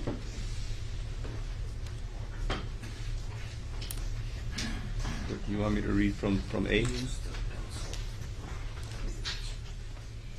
Yes. It's he's discussing. Calderon is speaking to him, and he's discussing. And it actually starts on number 9, and he says, starts with answer. I shaved and everything and went to work, and then the fucked up firefighters, they came out there as far as the Vic. And will you continue? And I think it's a cop that you guys found the plates to see if it's run through the checkpoint. But the cameras were down, and of all of the people that are there, I'm the only one that has that, like, in Kuwait, right? And then So continue. it's like, I continue? Yes, please. So it's like, hey, JD, can you check in? Like, no, for what, bro? Like, nothing. And then, like, check it, JD. And I told him, bro, but for what, dude? And it continues on page 28 for the record, Your Honor. Who gives a fuck, man? And I'm trying my best, and they keep calling in. Does anyone have access to it? Right. So I log in like, I thought that I had checked that car. The last time it went to the checkpoint is over a month ago, and that's it. That's all I did. Okay. And he's referring to the database access that he had as part of his job when he's talking about. Yes, the BIC has access to the license plate readers. Okay. Now, do you recall, as part of your investigation, speaking to an individual by the name of Jose Domingo Hernandez? Yes. Okay. Do you recall how you received that tip or that information? I don't recall how we got it. We've been talking to so many people. Everybody we talked to, they would give us different names. Okay. And do you know how he knew Melissa? They were friends. Okay. And what did you find out about Melissa as part of your investigation after you spoke to him? We found out about Melissa's We're lifestyle. going to object to hearsay. It's backdoor hearsay. Your Honor, it's part of the investigation, and we just want to show what led him to go speak to the next individual. It's not offered for the truth of the matter asserted. Okay, then the jury will only consider it for that, not for the truth of the matter asserted. Overruled. Go ahead. After the first scene, we were able to get the name of Erica and Claudine. Okay. And did he provide a name? Yes, but I'm not sure if it was Claudine or Erica, the name that he provided. Okay. And do you want to refresh your memory and look at your report? Yes. Okay. Do you have your report with you? Yes. Yes. Please refresh your memory to find out whose name Jose Dominguez Hernandez led you to.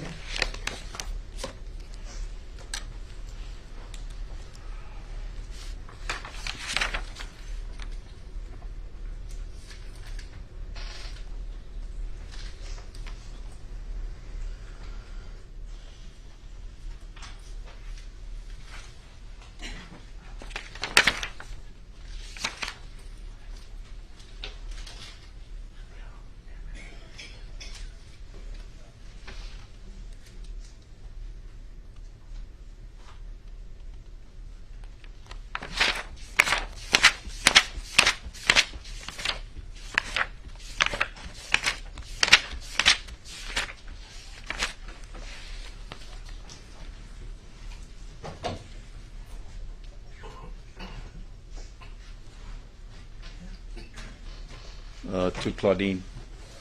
And what date did you meet with Mr. Hernandez, Joe Hernandez? We met him on 9/12/2018. September 12th? Yes. And he gave you the name of Claudine Rueda. Correct. And did you run that name through the Intelligence Center? Yes. Okay. What day did you find Ms. Rueda's body? On the 13th, the next day. The next day. Did your investigation reveal if Mr. Ortiz was working at the BIC? I believe he was. I believe he was working on that day. Now, do you recall during his statement his description of how he picked up Miss Claudine Rueda? I don't recall the details on that statement. Do you recall if he mentioned that he did not know Miss Rueda? I don't recall, but I can go back. Your Honor, if we may publish State's Exhibit 116, and it's from CD7, and that is going to be State's Exhibit 110 that we have. We can read.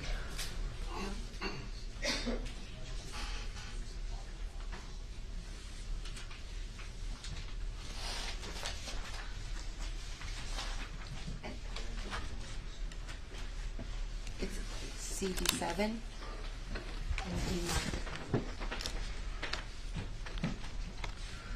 You may follow along on it's CD7, page 27 and 28.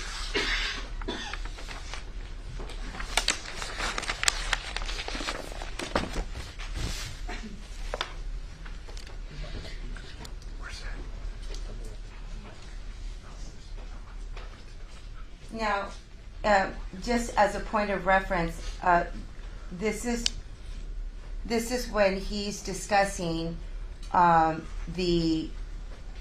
way how he obtained or picked up as the Miss Rueda, and this is on what's the timestamp? 11:36. For the record, it's 11:36:40. And it will end at 11:40:35, Your Honor. What we want to publish. What page are you on? What page? We are on page 27 and 28. Oh no, page I'm sorry, page 30, line 14 to page 35, line 4. Did you find it? Yes, I'm on it. Okay. You got it? Yes.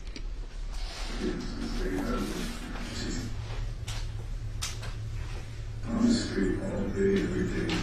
You should know what the kids, he already hit for the other guy, and they know he's gonna feel sorry for her, and that's how I was trying to convince myself. And then I just played it cool and wrote out. And then I was continuing driving on Sunday, and then this is where a monster came out. And I was driving, I was like, people, they were kind of jobs, they're all looking, God bless. And this guy, like when he started to videos and when I would look at it, like straight on, like prostituting on the street. I not doing anything out these bitches, like no, he's such a cost. So then I was all like, I'm serious. Where I go home? Yeah, I go home. And then one of those nights, I think of that we had bitch that I had no idea what the fuck she is. I didn't know. Now, Ranger Salinas, what is he saying at this moment? What is he saying at this moment when he's saying he was driving back and forth? Will you read that from State's Exhibit 116?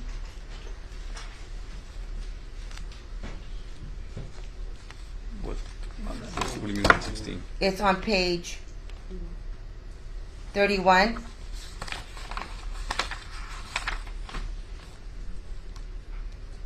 It starts on line 11. You want me to read that? Yes, please. I go home and then I went cruising, and then I go home and I would cruise and I'd go home. And then on one of those nights I picked up that other guy's bitch that I have no idea who the fuck she is. I didn't even know her name. You all already know. The first one was not planned. Right. Like doing it, it was and then after that I saw it like this is going to sound stupid, but like I wanted to like clean up the streets, right? And nobody's going to fucking do it. Okay. Now, let me go ahead and continue playing this. Thank you.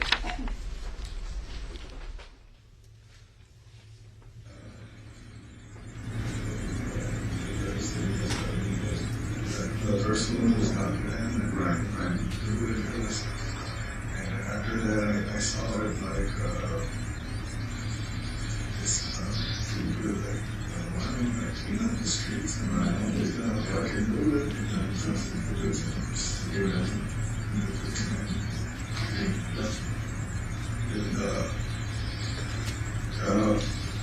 So I was like, these people, they're good people. So I convinced myself of that, and very good ones. They put this stupid chick, and this other been talking nonstop. This I didn't learn. Okay, if she lives in a hotel, you can try again. If I can, can you take me we're driving to a place that I've never been to with Erica before. It's on Springfield. You know Springfield, it kind of goes, Now, I'd like to refer you to page 32, starting on line 9. And if you could read clearly close to your microphone so that the jury can hear what he said, and starts on line 9 of page 32. So convinced myself of that, and I grabbed it by the horns. I picked up that stupid chick and talked nonstop. Claudine, that one, Claudine. I don't know her name. That she lived in a hotel. She was saying that she lived in a hotel and who knows what. And she said the same fucking bullshit. Can you take me to shoot up? So what I mean, where? So we're driving to a place where I had run into Erica before. It's on Springfield.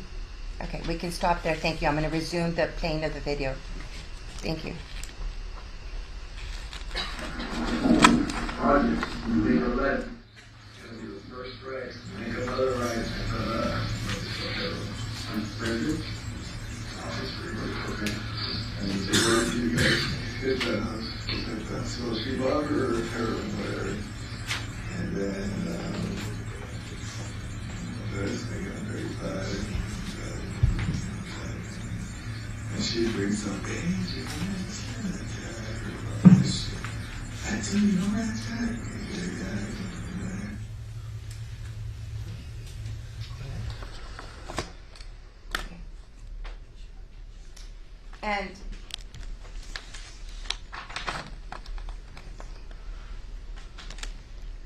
And she continued, so this is what he was discussing, how he killed Claudine, correct? Correct. And this occurred on the 13th. Correct. Okay. And the inquiry was made on the 12th? Correct. Okay. Now, do you recall speaking to an individual by the name of Emilio Varela? Yes. Okay. And also known as Emily? Correct. And do you recall who gave you that tip? That was Melissa's mother. Okay. And did you speak to Emilio? Yes. Uh, What, if anything, what tips did he give you? He was forthwith about Melissa's lifestyle and gave us some more names so we could follow up on. Okay.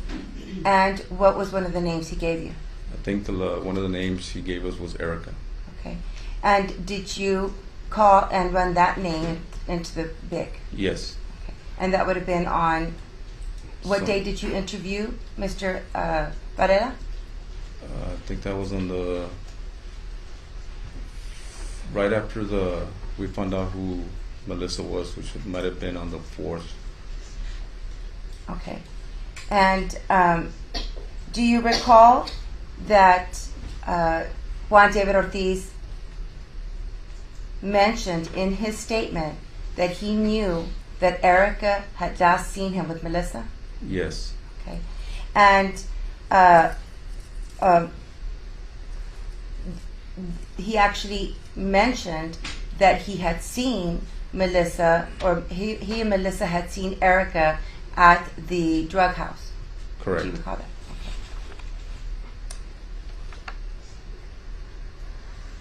Now I'm going to direct your attention to the murder investigations that you conducted during the month of September of 2018. You said your involvement was that of assisting the Webb County Sheriff's Department? Correct. Okay. And what was your responsibility primarily? Identifying witnesses, following leads, assisting with the crime scene, collecting evidence. Okay. And approximately how many field interviews did you conduct in this investigation? Field and formal interviews, approximately over 60. And this is in a time span of, I guess, 11 days or 12 days? Correct. Okay. And did you also conduct searches of homes? Yes. Businesses. Of witnesses? Businesses. Also Businesses. Did you have any investigative leads? Yes. Okay. And did you follow up on those? Yes. Did you have to obtain any search warrants to get any of this, to search any of these homes? No, Okay. Why was that? because they gave us consent to search. And what about, did you also search telephones? Yes. Okay. Did you have to obtain any search warrants for that? No, Why not? because they gave us consent to search our phones. Did you search any vehicles? Yes. Okay. Again, did you have to obtain a search warrant for that? No, And why was that? because they gave us consent to search the cars. Were you able to arrest any other individual that was a lead in this investigation before the 14th? I think we arrested some folks for drugs, but not related to the murders. Now, did you go to the crime scene for Melissa Ramirez? Yes. Okay. The day that she was found? Yes. Okay. Did you return to that crime scene? Yes. And what did you return to that crime scene for? To canvass the area again for any possible evidence. And did you find any additional evidence? Yes. Okay. Do you recall what day that was? I think it was the following day on the 4th.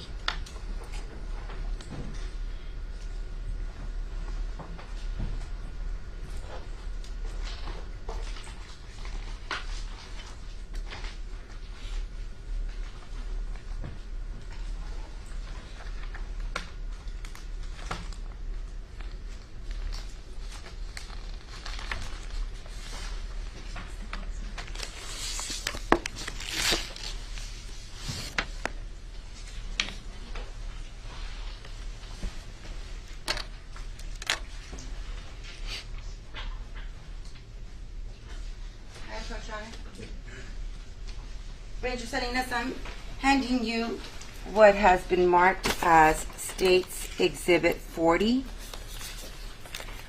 and State's Exhibit 175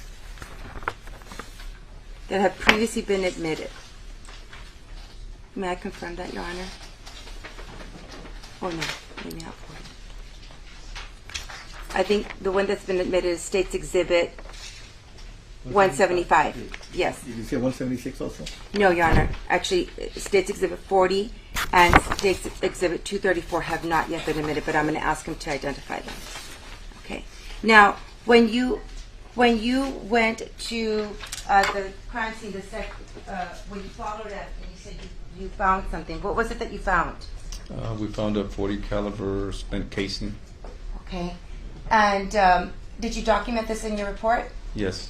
Okay. Did you also prepare a document showing that you found an additional casing? Yes.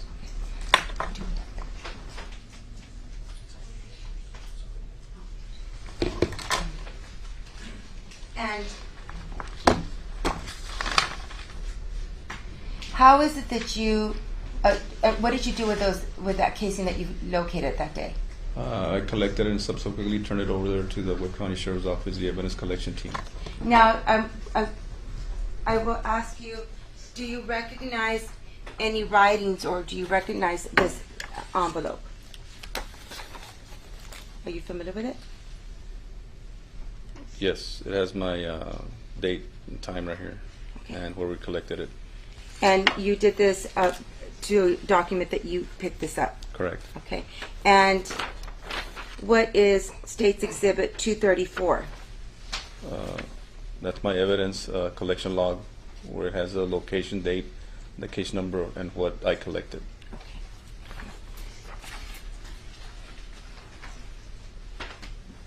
I'm now tendering State's Exhibit 234 and State's Exhibit 40 for inspection and offering into evidence, Your Honor.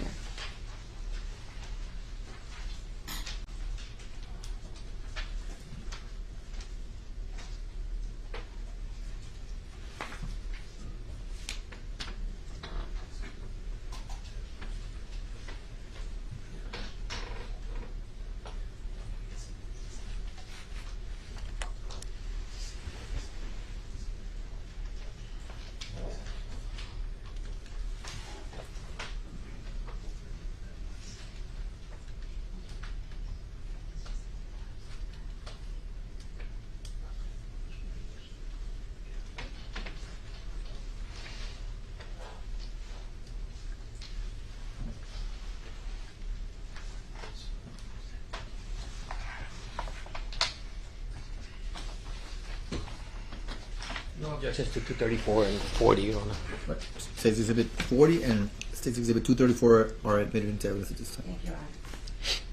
And to clarify this, so State's Exhibit 40, which is the casing that was recovered at the crime scene for Melissa Ramirez, was submitted to the Webb County Sheriff's Department? Correct.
This is State's Exhibit 175.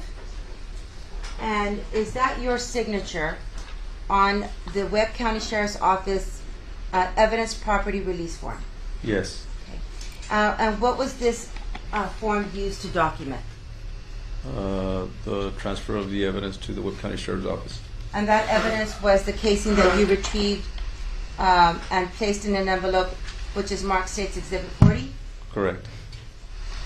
Did you also, as part of your report on State's Exhibit 234, document in this collection log that you retrieved this casing at this crime scene. Yes. And this is also part of your report. Yes.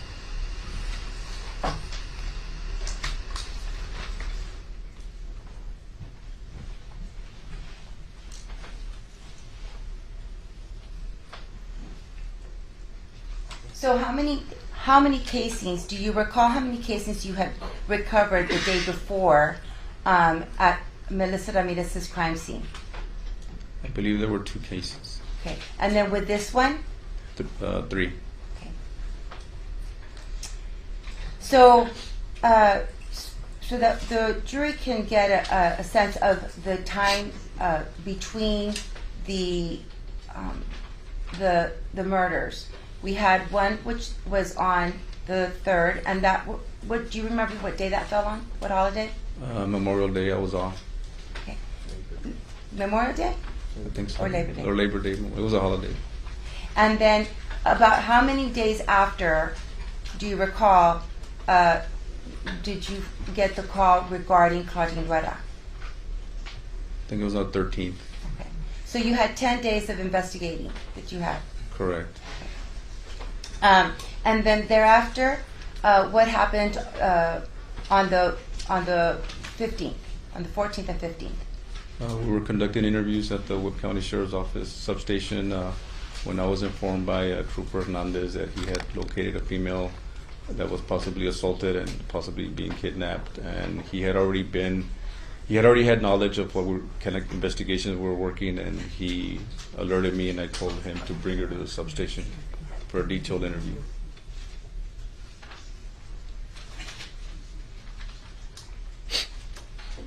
And so, you said you were interviewing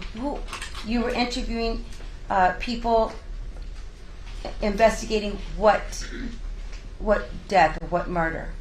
The one from Melissa and Claudine. Okay. So you were already at the substation. Correct. Okay. And who were you? Do you recall who you were interviewing? I think it was a gentleman by the name of Trevino. Okay. And when you received that call, did you in fact speak to Erica Peña? Yes. Okay. And what information did you obtain as part of that interview? Yes. Object to hearsay. She provided a description of her assailant. She went with us to find the residence, and she provided a description of the vehicle he was in. And what can you describe the vehicle that she told you? White Dodge pickup. And how does she describe her assailant? Clean cut. She had told us originally that he was worked in the oil fields. Okay. And how does she? What was she complaining of? What type of assault was it? With what? A weapon. She also said that he had a weapon. Okay. And as part of the interview, were you able to get details from her describing the facts and circumstances surrounding the aggravated assault? Yes. Okay. What were some of the details that you learned from that interview? Judge, we'll object to hearsay, repetitive and cumulative.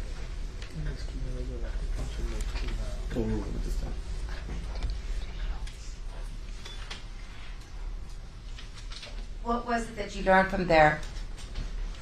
She told us that he had grabbed a weapon, a pistol, a black and colored pistol, and when she tried to get away from the car, he kind of grabbed her. She was able to take off her shirt and flee the truck. Okay. Did she mention any thing that she may have left in the car? Yes, she also mentioned that she had left a small pink flowered purse. Okay. Anything else? Any other facts that you learned? She also mentioned that they had picked up some tall boys, or tallies they call it. Okay.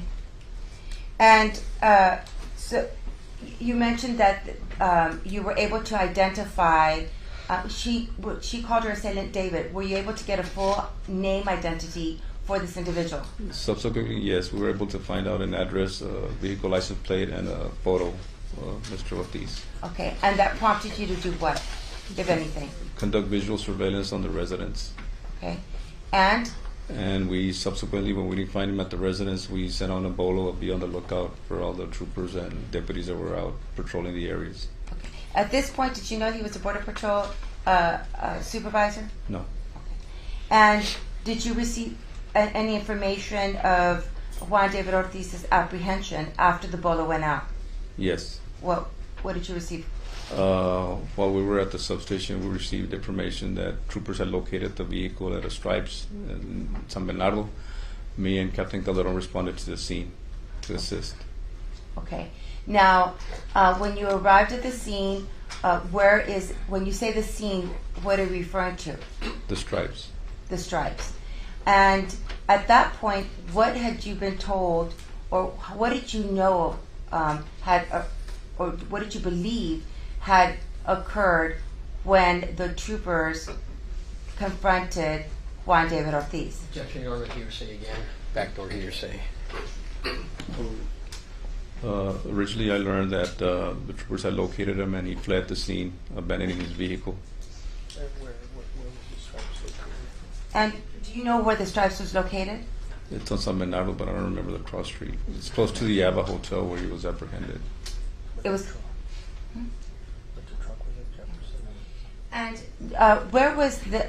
Now, did you see a truck that matched the description that Erica had given you? Yes. Okay. And how do you know that? I confirmed it with a license plate, the bolo we had. Okay. And you mentioned that the vehicle was abandoned. Correct. Did you use that term in your report? Yes. Okay. And did you look into that vehicle? Yes. How did you look into that vehicle?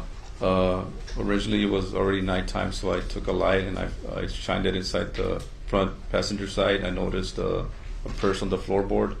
I went back to the passenger right side. I also noticed some tall boys and a small pink purse. I went to the driver's side, shined the light, and I also noticed a holster between the seat and the center console. At that point, my main concern was for officer safety. I went back and radioed the guys that were about to conduct the search that this gentleman might be armed, because all I saw was an empty holster. I didn't see any weapon at the time. Okay. So what did you do? So you alerted SWAT to be careful, or that you were aware that there was an empty holster. Is that correct? Correct. And did you search the vehicle at the Stripes? No. Okay. Why not? It was one of those fast-moving things that I didn't have time. Plus, it's not something I would do right there. I would rather tow it to a secure facility. Okay. Did you do anything else with the truck? Yes, I took some pictures, some quick pictures of the interior of the vehicle. Okay. What was the purpose of taking those photos? To document the contents of the vehicle.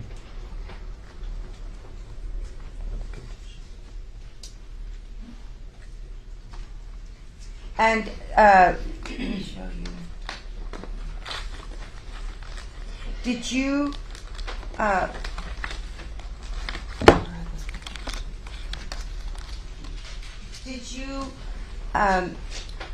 open the door at that time Yes. to take the pictures? Yes. Did you remove anything? No. Did you move anything? No.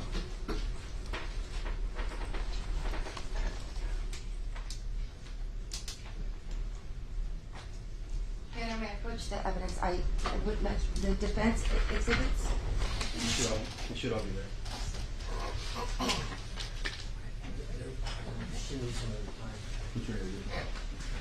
The pictures of the Stripes, the truck and the Stripes that they introduced yesterday.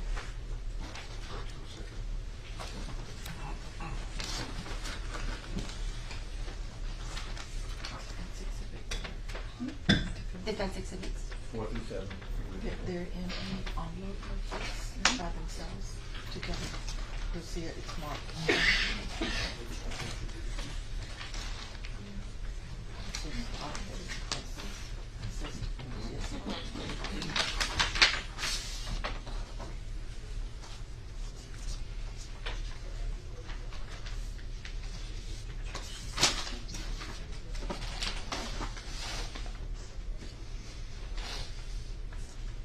Now I'm going to show you what has been admitted to evidence as Defendant's Exhibits 4. Okay,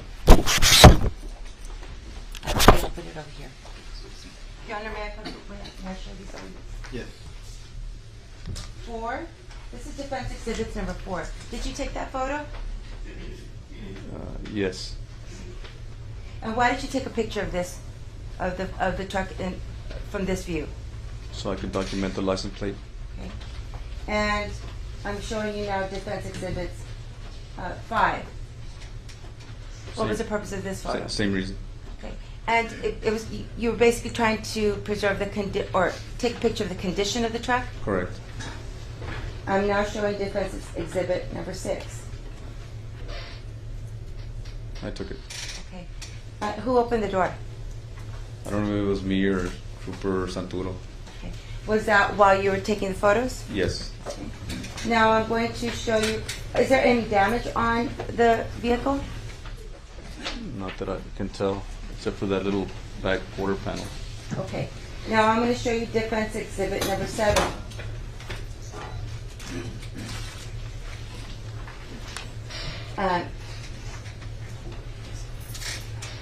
What is this depicting? The driver's side of the truck. Okay. And are you able to see the empty holster from here? I can, but you can't tell in the picture. You can't tell from not in this this picture, picture? but there should be some other pictures.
I'm going to show you what has been marked as State's Exhibit 235.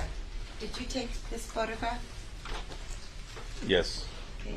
And does it accurately and fairly depict the truck and its contents as you saw them that night at the Stripes? Yes. Okay.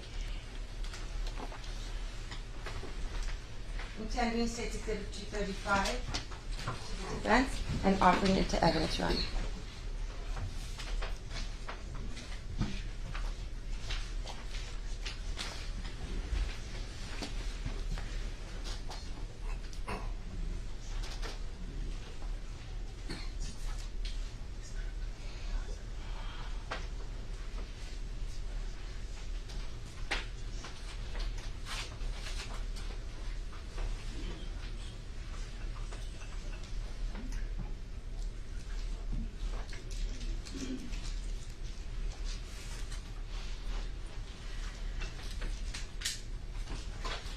Approach one. Yes.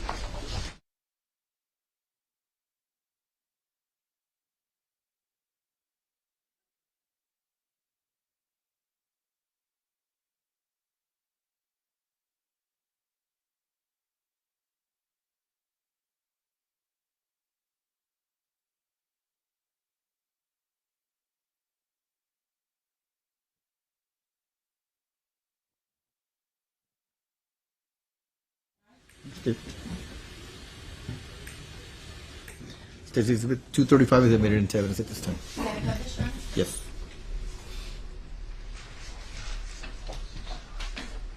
Now, this is State's Exhibit 235, and you said that you took this photograph.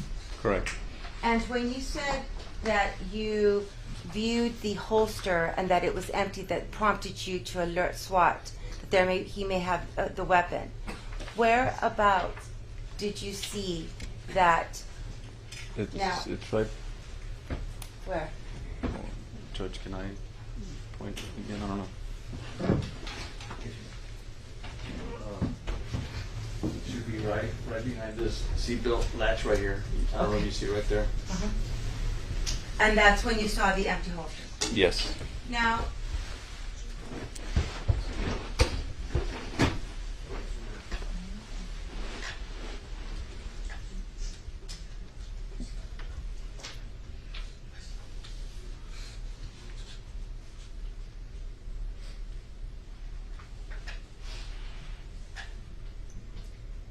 are you referring to this right here? Yes.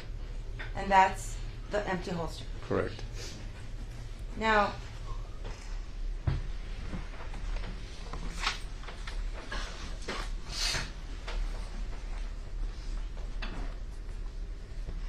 the purpose of you documenting these pictures again was for how long did it take for you to take these photos? 15, 20 minutes. About how many did you take? About 15. And then what did you do after you took these photographs? I went back to assist the search team with locating Mr. Ortiz. And so you left the area. Correct. What did you do about the vehicle? I instructed Sergeant Santoro to stay with the vehicle and follow it back to the Webb County substation. Okay. Now I'm going to refer you to Defendant's Exhibit 1.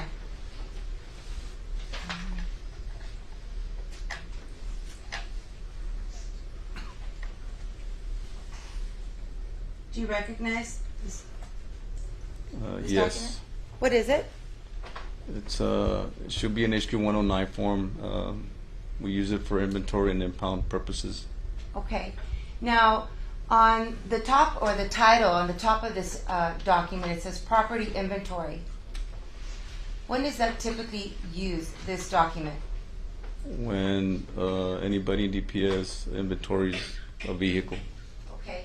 Are you able as a trooper or an agent, are you able to edit that title? No. That is already as part of the form. Correct. So even though it says property inventory, I'm going to object to leading, Your Honor. it says property inventory. Was an inventory conducted on this vehicle at the Stripes? No. Why can you say that? Because he didn't document anything, items removed or taken from person. So if there had been an inventory, there would be some items listed on there. Correct. And can you read on Defendant's Exhibit 1 what it says here? Starting here. Can you read that from there? For the vehicle, Yes. Hang on. vehicle seized, pending criminal investigation, no inventory conducted, released to Webb County SO, Lieutenant Ricardo Garcia. So this document was simply used to document that it was being sent or impounded, Correct. not as an inventory. Correct. And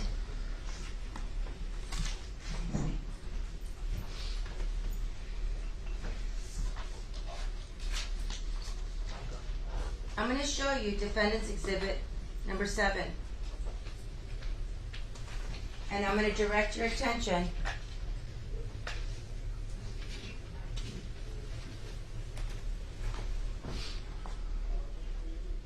to this area in this photograph. You see this? What does that look like? Right here. It looks like a pistol. Okay. If you would have conducted a search, do you think you would have seen that pistol? Yes. Did you see that pistol at the Stripes? No. When you took the photos, you did not see those? No.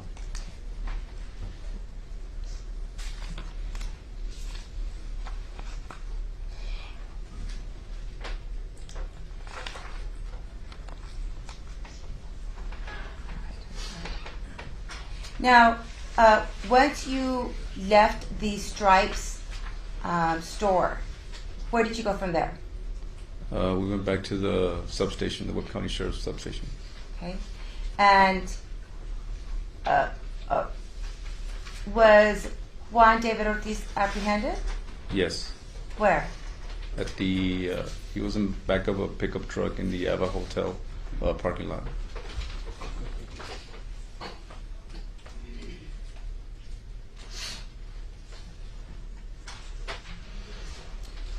When you were, I'm going to go back to the Stripes situation. When you were at the Stripes, you were able to open the door? Yes. It was not locked? It wasn't locked. Do you recall there was a key? I don't recall seeing a key. Did you recover a key? No. Now, you mentioned that you went back to the substation, but before you went to the back substation, did you go to the Ava Hotel? Yes. Were you there in the area when Juan David Ortiz was apprehended? Yes. Okay. And while you were there, do you know approximately what time he was arrested? It was close to midnight. I don't remember the approximate time. Do you want to look at your reports to refresh your memory? Yes. Okay. You may do so.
I was notified that they had apprehended Ortiz at 2:30 a.m.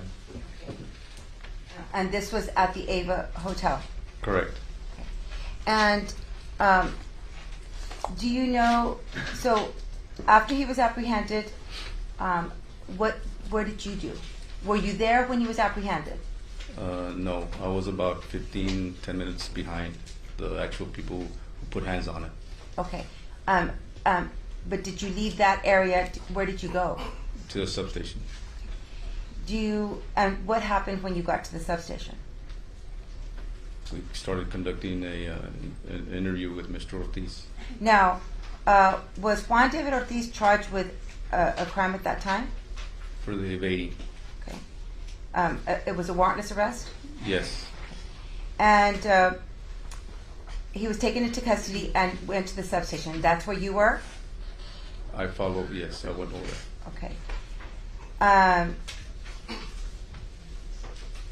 Do you know if a search was conducted of that white Dodge pickup? Yes. Where? At the substation. Okay. And how do you know that it was conducted there? Because I met with Investigator Ugarte and I instructed him to search the vehicle. Okay. And what types of things do you know that were recovered that night? I subsequently learned that they found the weapon, the purses, and the beer cans. Okay. Do you know approximately what time the interview began? No, I would have to look back at my notes. Okay. I'd like to review at this point the types of training that you've had regarding interrogations. Yes. Have you attended in classes for law enforcement that review constitutional rights of suspects? Yes. Okay. And you've been conducting, as part of your investigation, how many interrogations have you conducted? Many. I've conducted many. And are you familiar with the Miranda rights? Yes. Okay. And what are your goals when you're conducting an interrogation? What are the goals of conducting an interrogation? My main goal is to first build rapport with whoever I'm interviewing, and then ultimately find out the truth. If he can explain the situation he's in, and we can corroborate it with additional evidence, that's all the more so that he needs to be truthful with whatever he says. Okay. And how is it that you build rapport? Just talking to the person. Okay. Now, at this point, had you learned if Mr. Ortiz was a law enforcement officer? Yes, I found out a couple of, at 2:14, I found out that he was a supervisor in Border Patrol. And how did you find this out? I got a phone call from one of the supervisors. Okay. So this was before the interview began? Yes. Okay. In addition to, are there any other things that you are mindful of or watchful of while conducting an interrogation of an individual? What else do you look for? His mannerisms, slip of the tongue. Some people start telling you something, then catch themselves and they stop. Inconsistencies of what he was, his stories, their stories. Okay. When you spoke to him, did you believe he had a level of a good level of understanding based on him being a law enforcement officer? Yes. Okay. And what about on his behavior? Did you believe he understood what was going on based on his behavior? Yes. Was there anything in his behavior that led you to believe that he was experiencing some sort of mental or emotional crisis? No.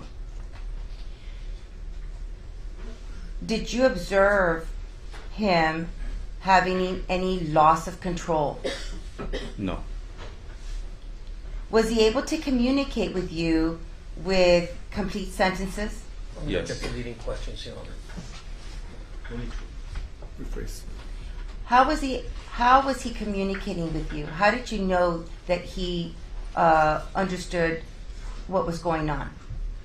He offered details about his daily activities, except when we kind of were talking about the victim. Okay.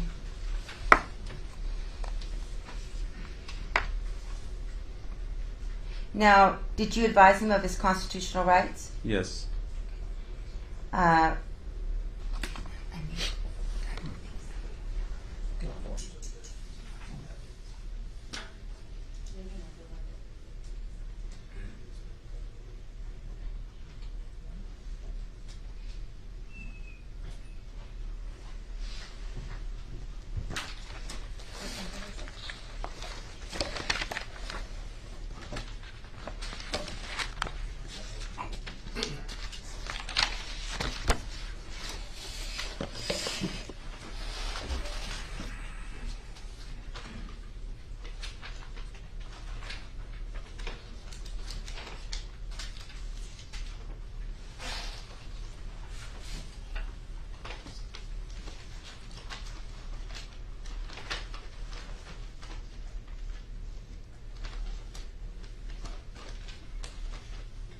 What's the Miranda card?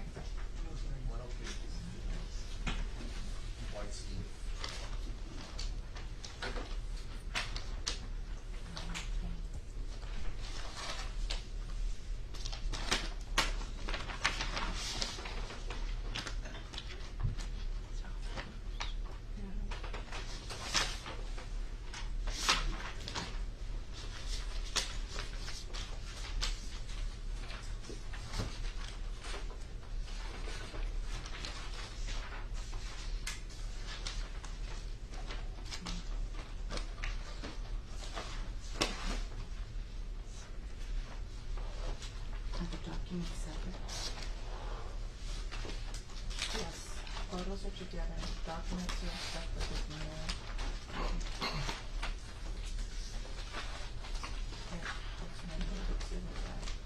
It's 103.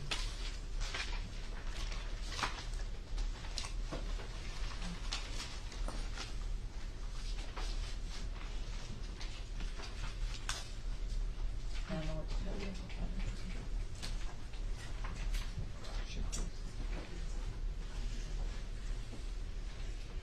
Do you recall reading, asking Mr. Ortiz if he, advising him of his right to an attorney?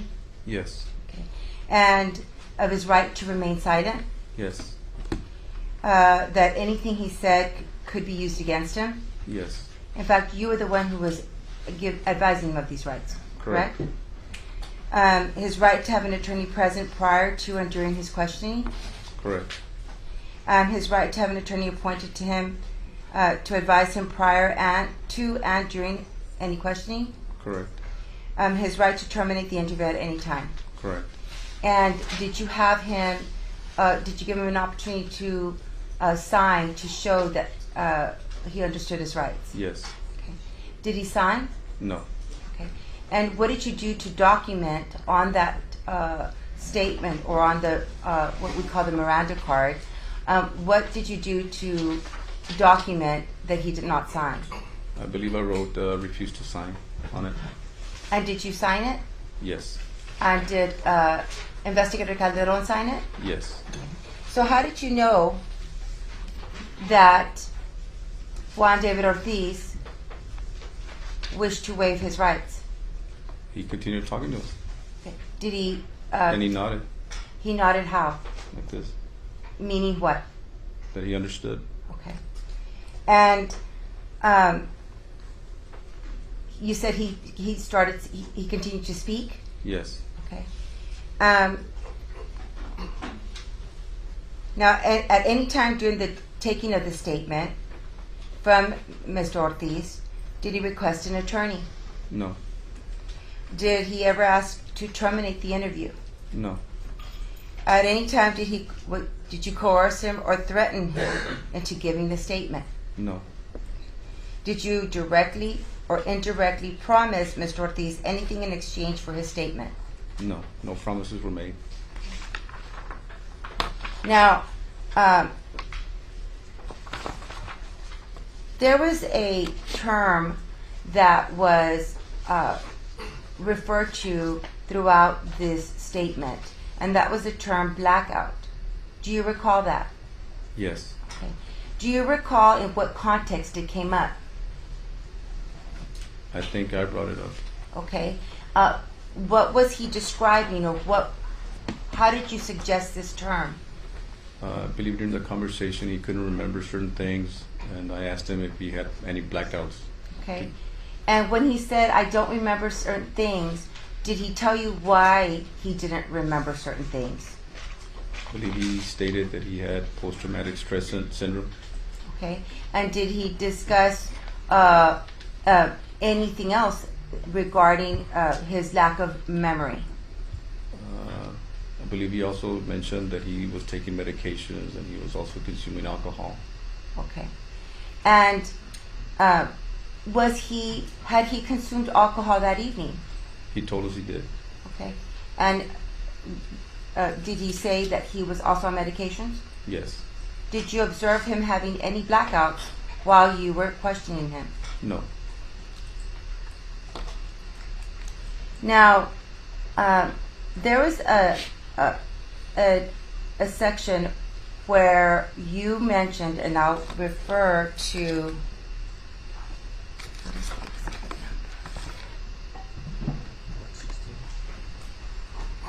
you have your time? Right here. Look this up.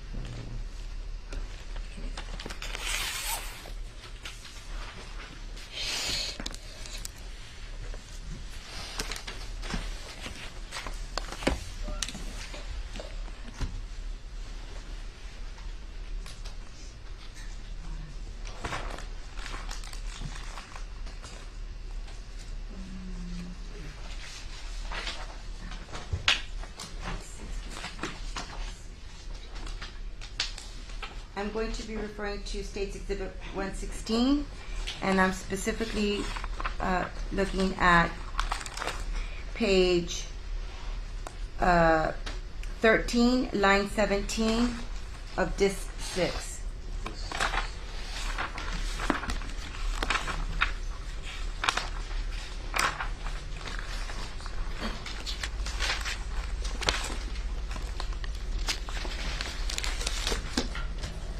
And again, for the record, this is State's Exhibit 116. And I'm going to be referring to line 17. To back it out.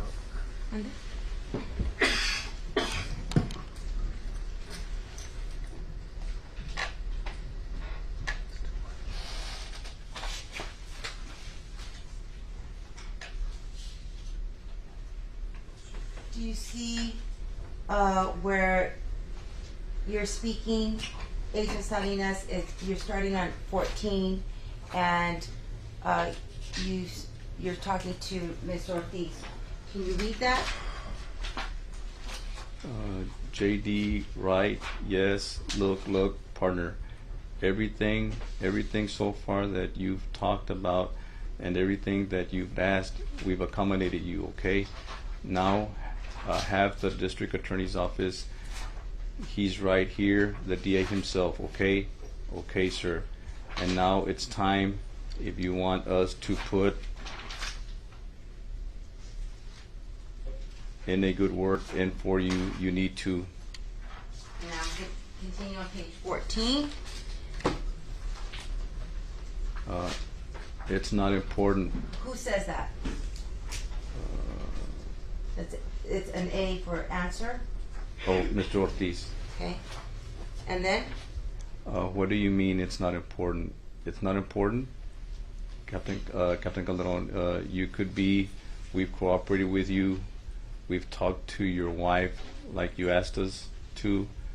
That's not true, sir, huh? Okay. Now, what did you mean by we'll put in a good word? That we would tell the district attorney whatever truth she would tell us, to be honest. That you would share that information with the district attorneys? Correct. Okay. And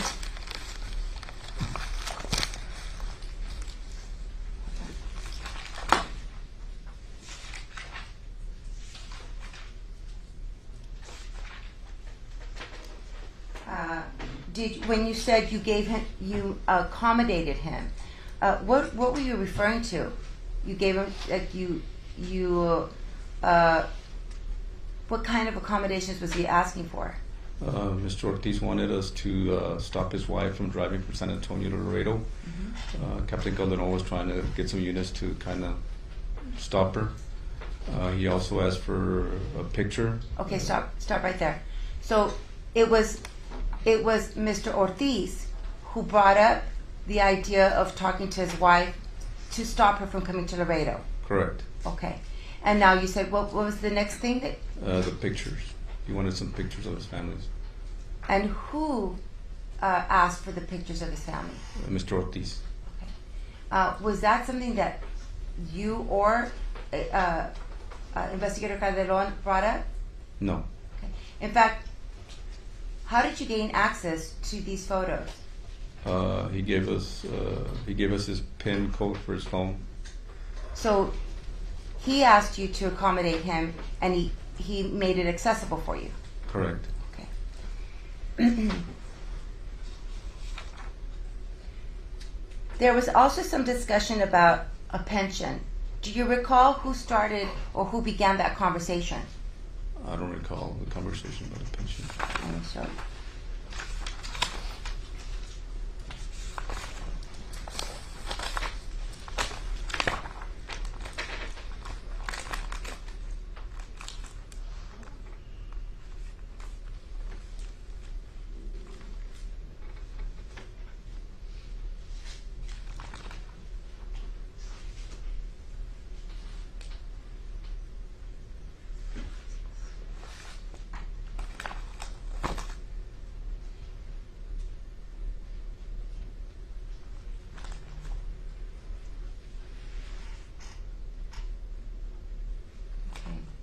I'm going to refer you to Disc 6, page 16 on State's Exhibit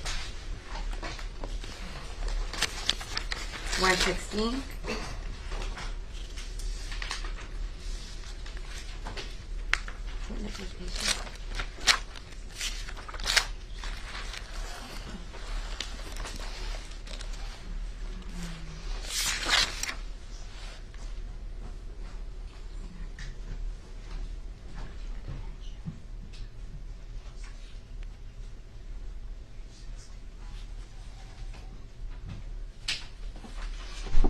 Now I'm going to, it's line 23.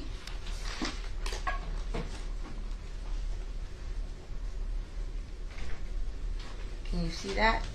Yes.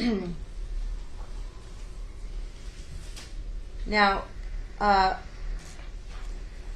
you read, I think this is right after he's asking for the picture from his phone.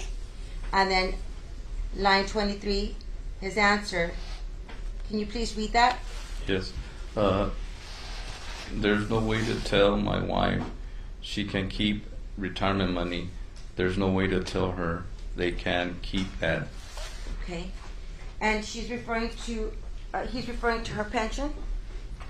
Correct. And so who brought that up? Mr. Ortiz.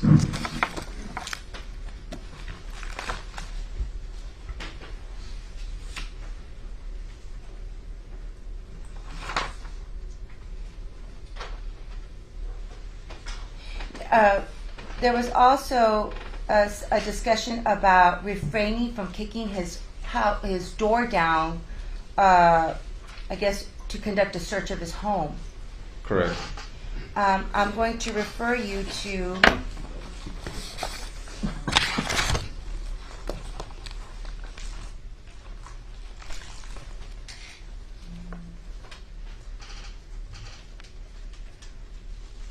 page 14 of Disc 1.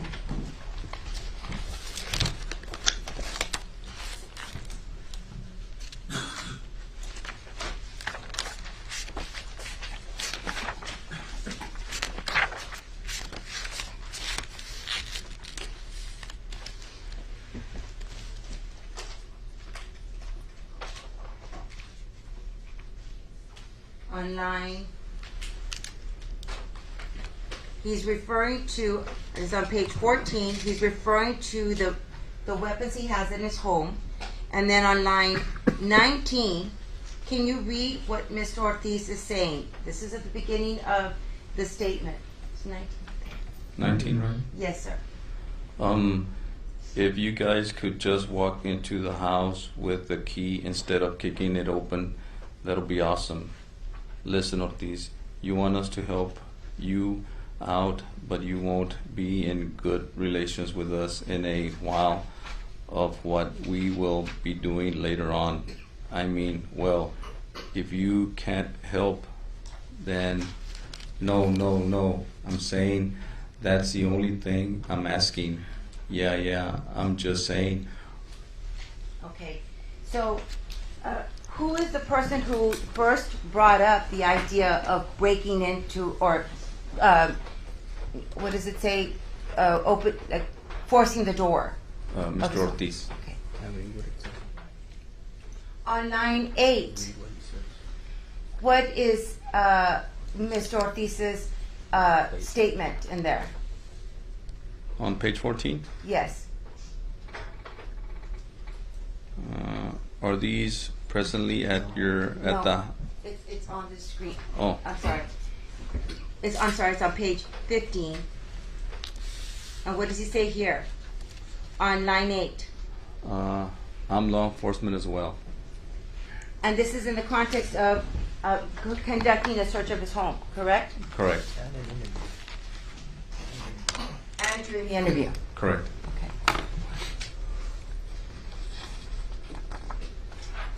And you're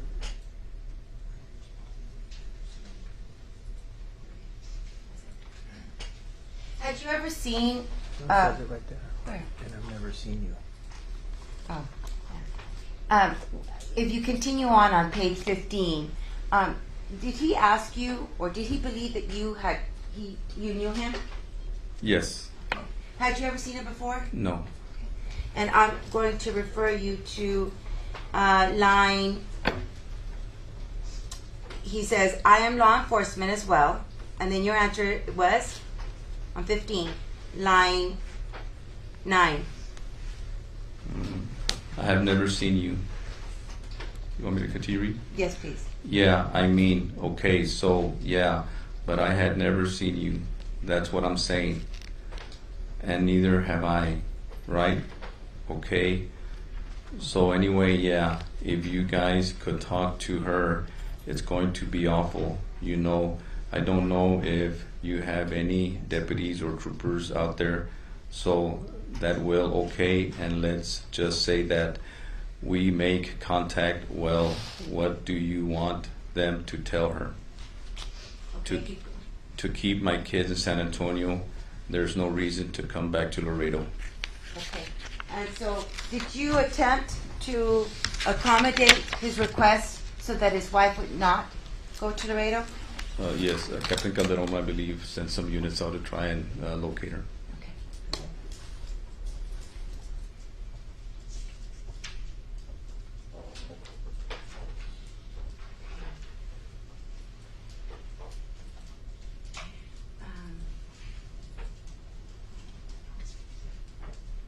While he was there, did you ensure that he had access to water? Yes, he had water, food, and restroom breaks. Okay. And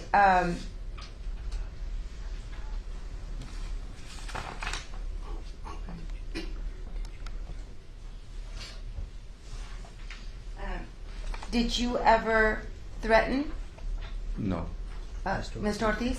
no, Did you ever coerce him into speaking? no, Did you ever intimidate Mr. Ortiz into speaking? no. Now, he actually gave you the password so that he could receive the photograph of his family. Is that correct? Correct. Were you able to get a DNA sample from him that evening? I think the sheriff's office was able to get a consent to search his, get his DNA. And did he consent to search? Yes. To give a DNA sample? Yes. Okay. And did he also consent and tell you that he would give you the keys to the house so that you could go search his house? Yes. Now, did you use that authority under consent to go into his house, or did you get a search warrant? No, I got a search warrant. And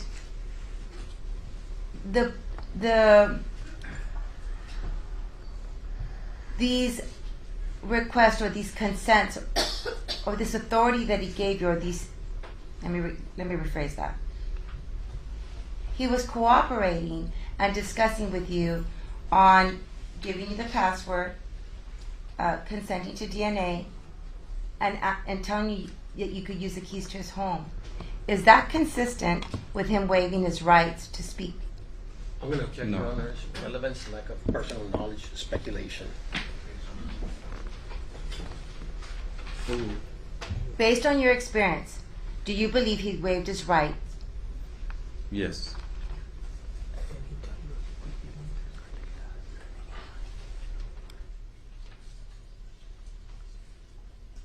Did he ever ask for an attorney? No. Did he ever ask to stop the interview? No. Now, I'm going to discuss what happened after he was arrested. Now, towards the conclusion of the interview, did you obtain information regarding a murder that had not been reported before? Yes. Who knew about this? Nobody. Okay. And so Juan David Ortiz provided you details on how you could find Janelle Ortiz. Is that correct? Correct. And did you in fact find Janelle Ortiz where he said you would find him? I didn't personally go to that scene, but yes, the Webb County Sheriff's Office was able to locate Janelle. Now, after was he arrested thereafter for the murders of these 4 victims? Yes. Okay. And for the record, it was Melissa Ramirez. Correct. Okay. Claudine Nuera. Correct. Griselda Cantu or Griselda Hernandez. Correct. And Janelle Ortiz. Correct. Okay. Now, when you were, when thereafter, did you stop with your investigation, or did you continue with your investigation after the arrest of Juan David Ortiz? I still continue with my investigation. Now, I'm going to.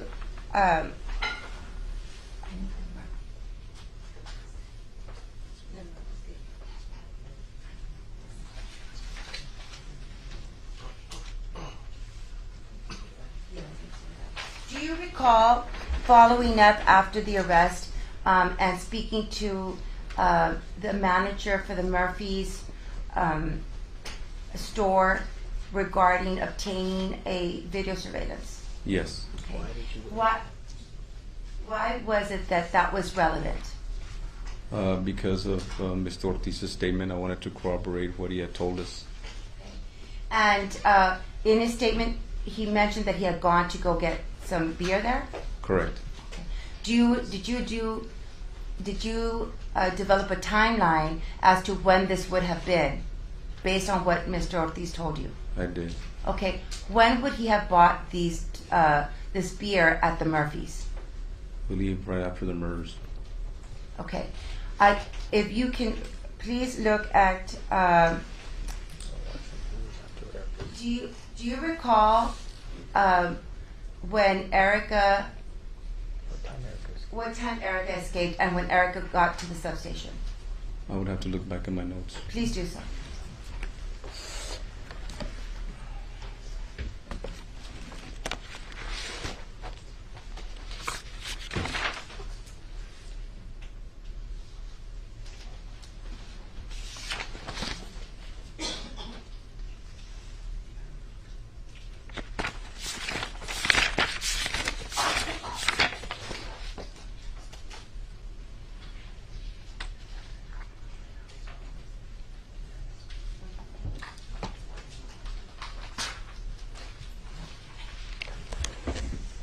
I received the information from Trooper Hernandez at 9:23 p.m. on the 14th.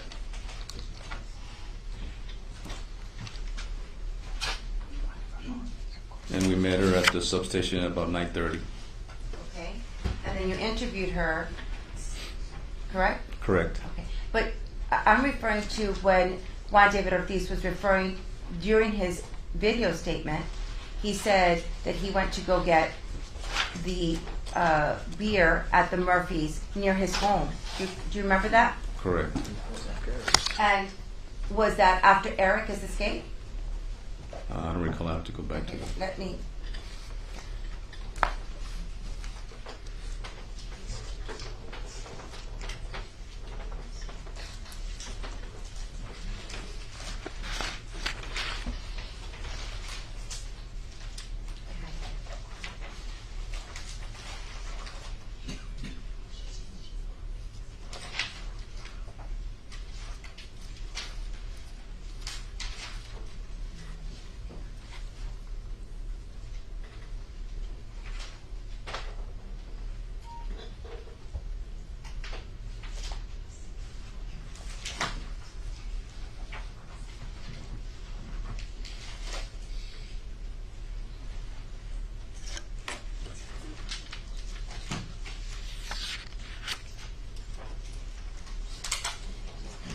I'm going to refer you to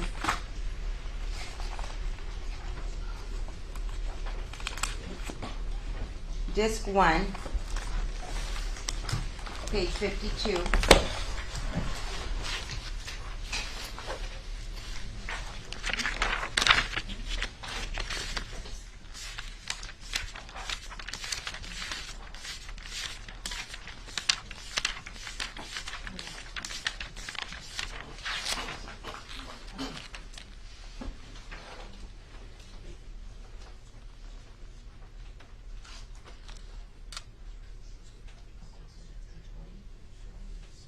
My apologies, it's page 40 of Disc 6, where he's referring to going to the Murphys, so that you may refresh your memory. Okay. It's Disc 6, page 40.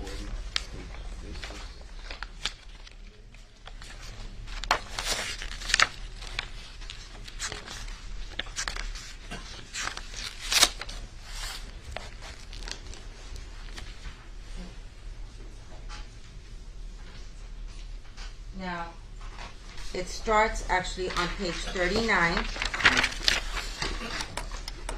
and if you'll read on page 39, where he's discussing on line 7, it says by Agent Salinas. That would be you, correct? Correct.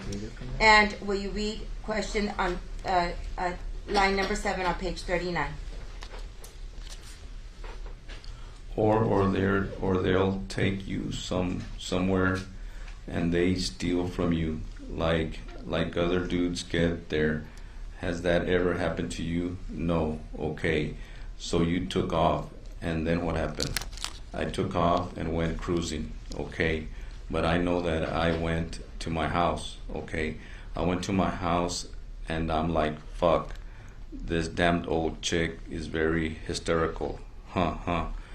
And damn it, so I sat, I drank some beer, and I just stayed there at my house. And you continue on page 40. And I went to Murphy's again, the gas station across the street from Walmart, and I bought beer. I brought more beer, and then I just went driving around 11:14:39. Okay. So now, do you recall that he went to the Murphys after? After we had located Erica. Okay. After Erica had gone to the substation. Correct. Now I'm going to show you what has been previously admitted into evidence. It states Exhibit 150, and it is the surveillance video from the Murphys. Do you recall obtaining this surveillance video from manager Idruegas, or what was his? It was from, I think, Idruegas? I thought it was a female, but yes. Yes, sir. And you observed this video yourself? Yes. And did you see Mr. Juan David Ortiz on that video? Yes.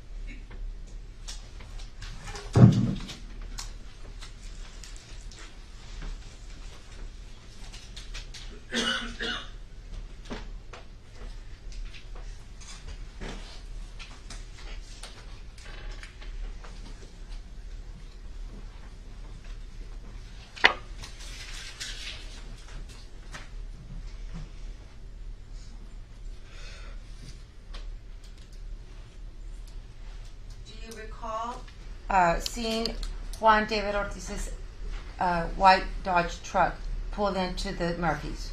Yes. And what else did you do? He bought some tollies, some beers. And you observed this? Yes. How many tollies did he buy? I think there were 3.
Ranger Salinas, can you see the timestamp on that video?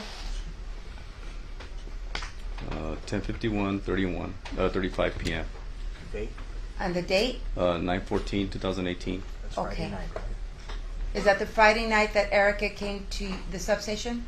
Yes. Same night she was here. It was after she had escaped? Correct. Okay.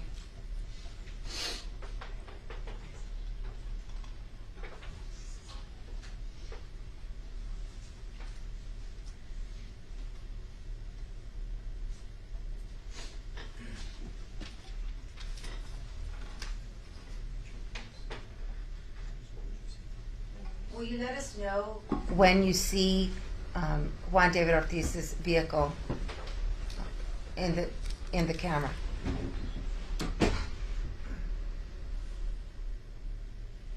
think that's it.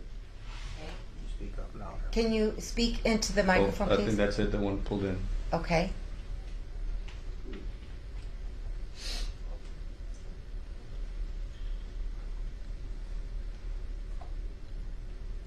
Remember what he's gonna do?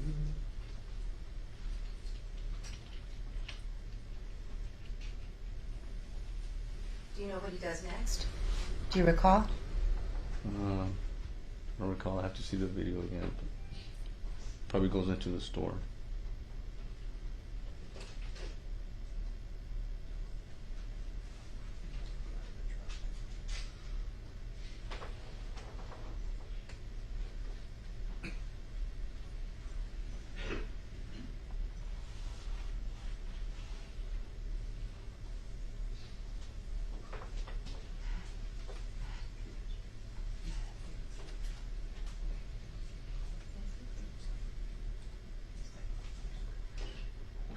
Do you know if he's feeling up? I can't see that from here.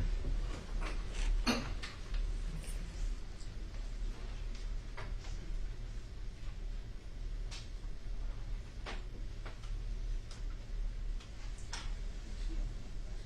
you see Juan David Ortiz? Yes, What is he wearing? some blue jeans and a long sleeve shirt. Oh, he's out of the view? Yes. Okay, let's stop him.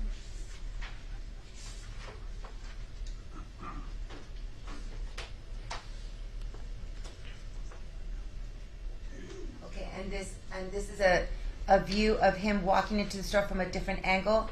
And for the record, it is what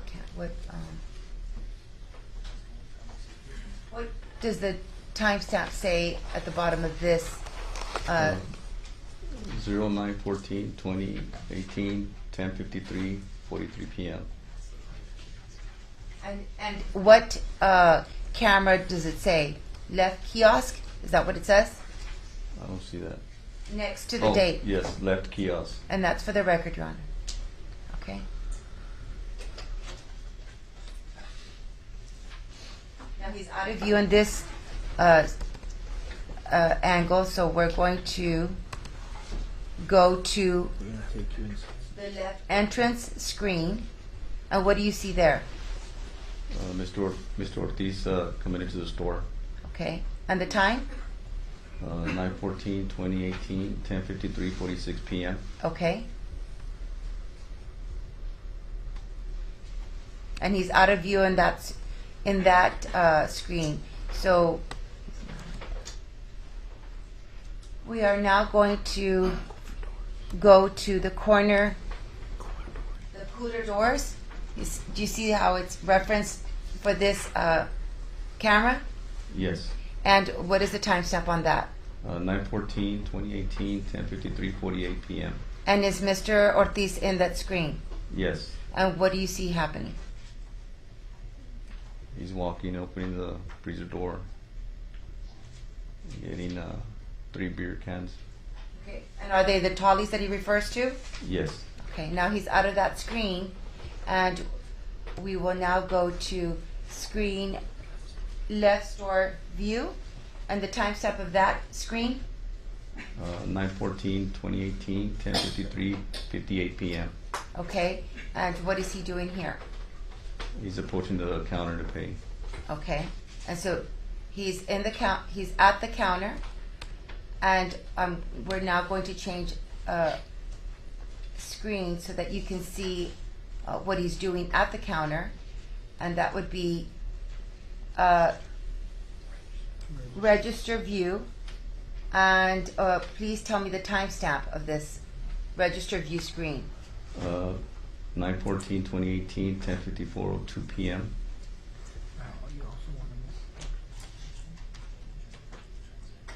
Now, I want you to focus on what he's doing so that you can describe to the jury how his behavior is in that moment, and the transaction that's about to occur. What is he doing? He gets his wallet out, puts out a credit card, What is he doing now? puts the credit card in the little device, Okay. What's he doing there? and it appears to be punching in a code. Okay. And he takes the card back, puts it in the wallet, Okay. Where is it that he put his wallet? in his pants pocket. Okay. What did he do from there? He left the convenience store. Was there anything unusual about his behavior in this video? No, not that I can see. And again, this was after Erica's escape. Correct.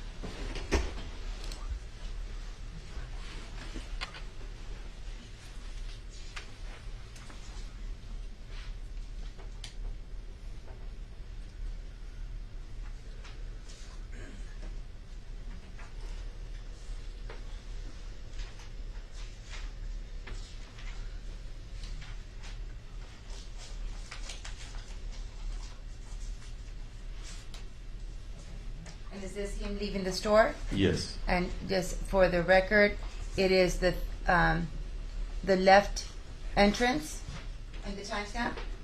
9/14/2018, 10:54, 43 p.m.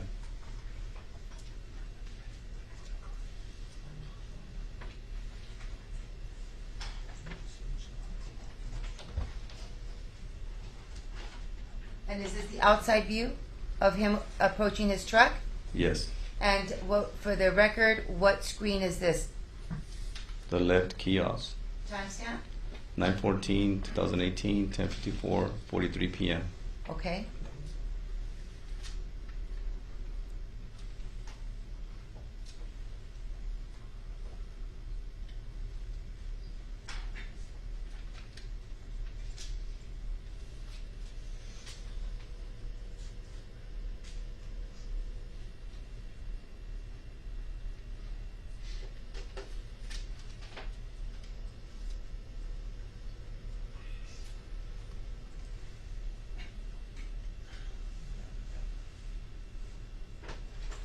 Is that him leaving?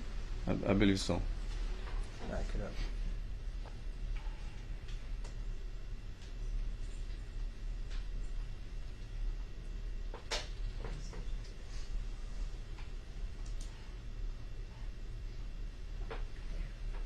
Do you see his truck in this screen? Yes. Okay.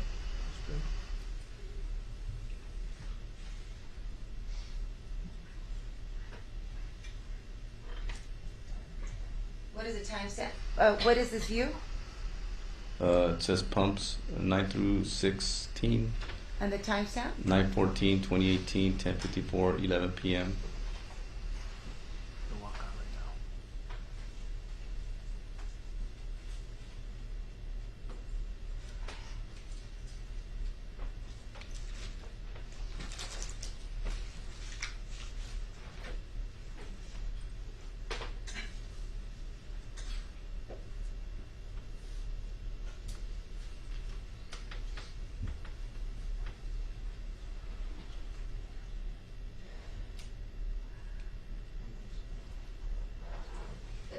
Do you see Juan David Ortiz on the screen? Yes.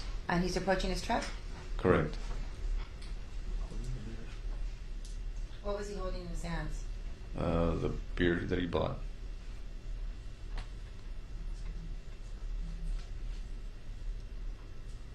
Can you see from there what he's doing? I believe he's putting the beer inside the front passenger seat. Okay.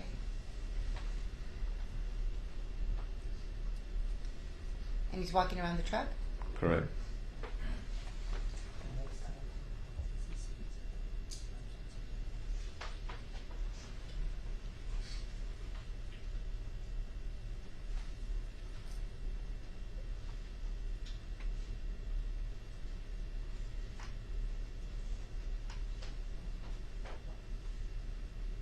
What did he just do? I think he got one of them things to clean your windshield with.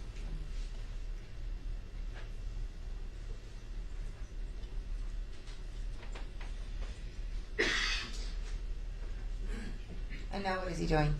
He's leaving the area. Okay. So he's out. His truck is now out of approaching out of the scene, out of the screen. Yes. He's leaving the Murphy's. Yes. Okay. And again, the timestamp for this. 9/14/2018, 10:56, 15 p.m. Okay. And this purchase or visit to the store was without incident? Correct.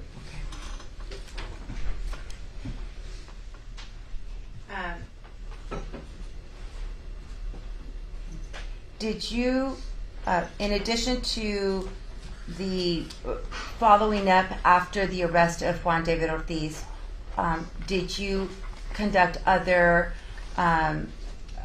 tasks involving this investigation? Yes. Okay. What kind of follow-ups did you do? We also conducted a tire impression Okay. of his truck. And it was you with who else? Mr. Ugarte, Okay. And how did you do that? Where did you go? to the Laredo Police Department because they have a canopy that has level cement we used. Okay. So you were present when you did the tire impressions? Correct. Okay. And did you also have follow-up interviews with other individuals? Yes. Okay, who with? I don't remember all the top of my head, but there were a lot. Okay, did you interview coworkers? I didn't personally. My fellow ranger at the time, he did. Now, from your investigation and from learning or speaking to different people, was there anything common from these victims that you learned? Yes, their lifestyle. What was their lifestyle? They were prostitutes. They're into drug habits, and they were homeless for the most part. Okay. And what about the manner of death? Was there anything consistent or familiar with all the victims? Yes, they also sustained gunshot wounds to the head, and 40 caliber spent casings were found in all scenes.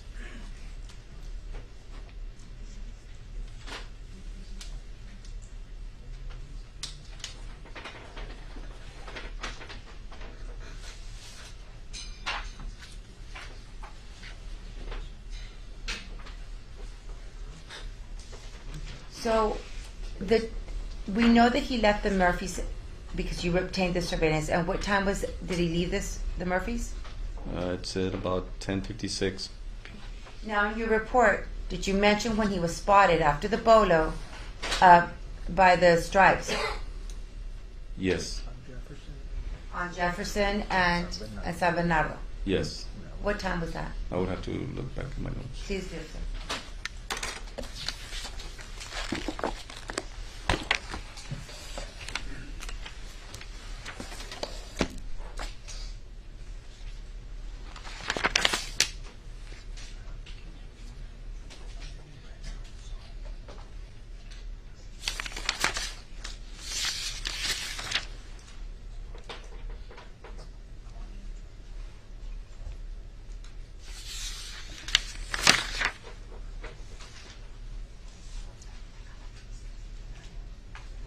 We Now, received. you mentioned that there was a trooper that advised you that they saw him, right? Correct. Do you know that trooper was John Henry Bradshaw? Correct. Okay. And what time did they let you know that they spotted him at the stripes? I received that information at 1 o'clock Okay. on the 15th. 1 a.m. That was 1 a.m. Correct.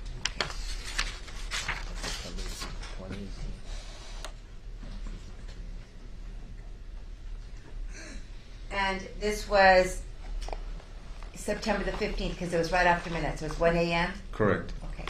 And this was in Laredo County? Yes. Okay. I passed the witness, Your Honor. You want to approach?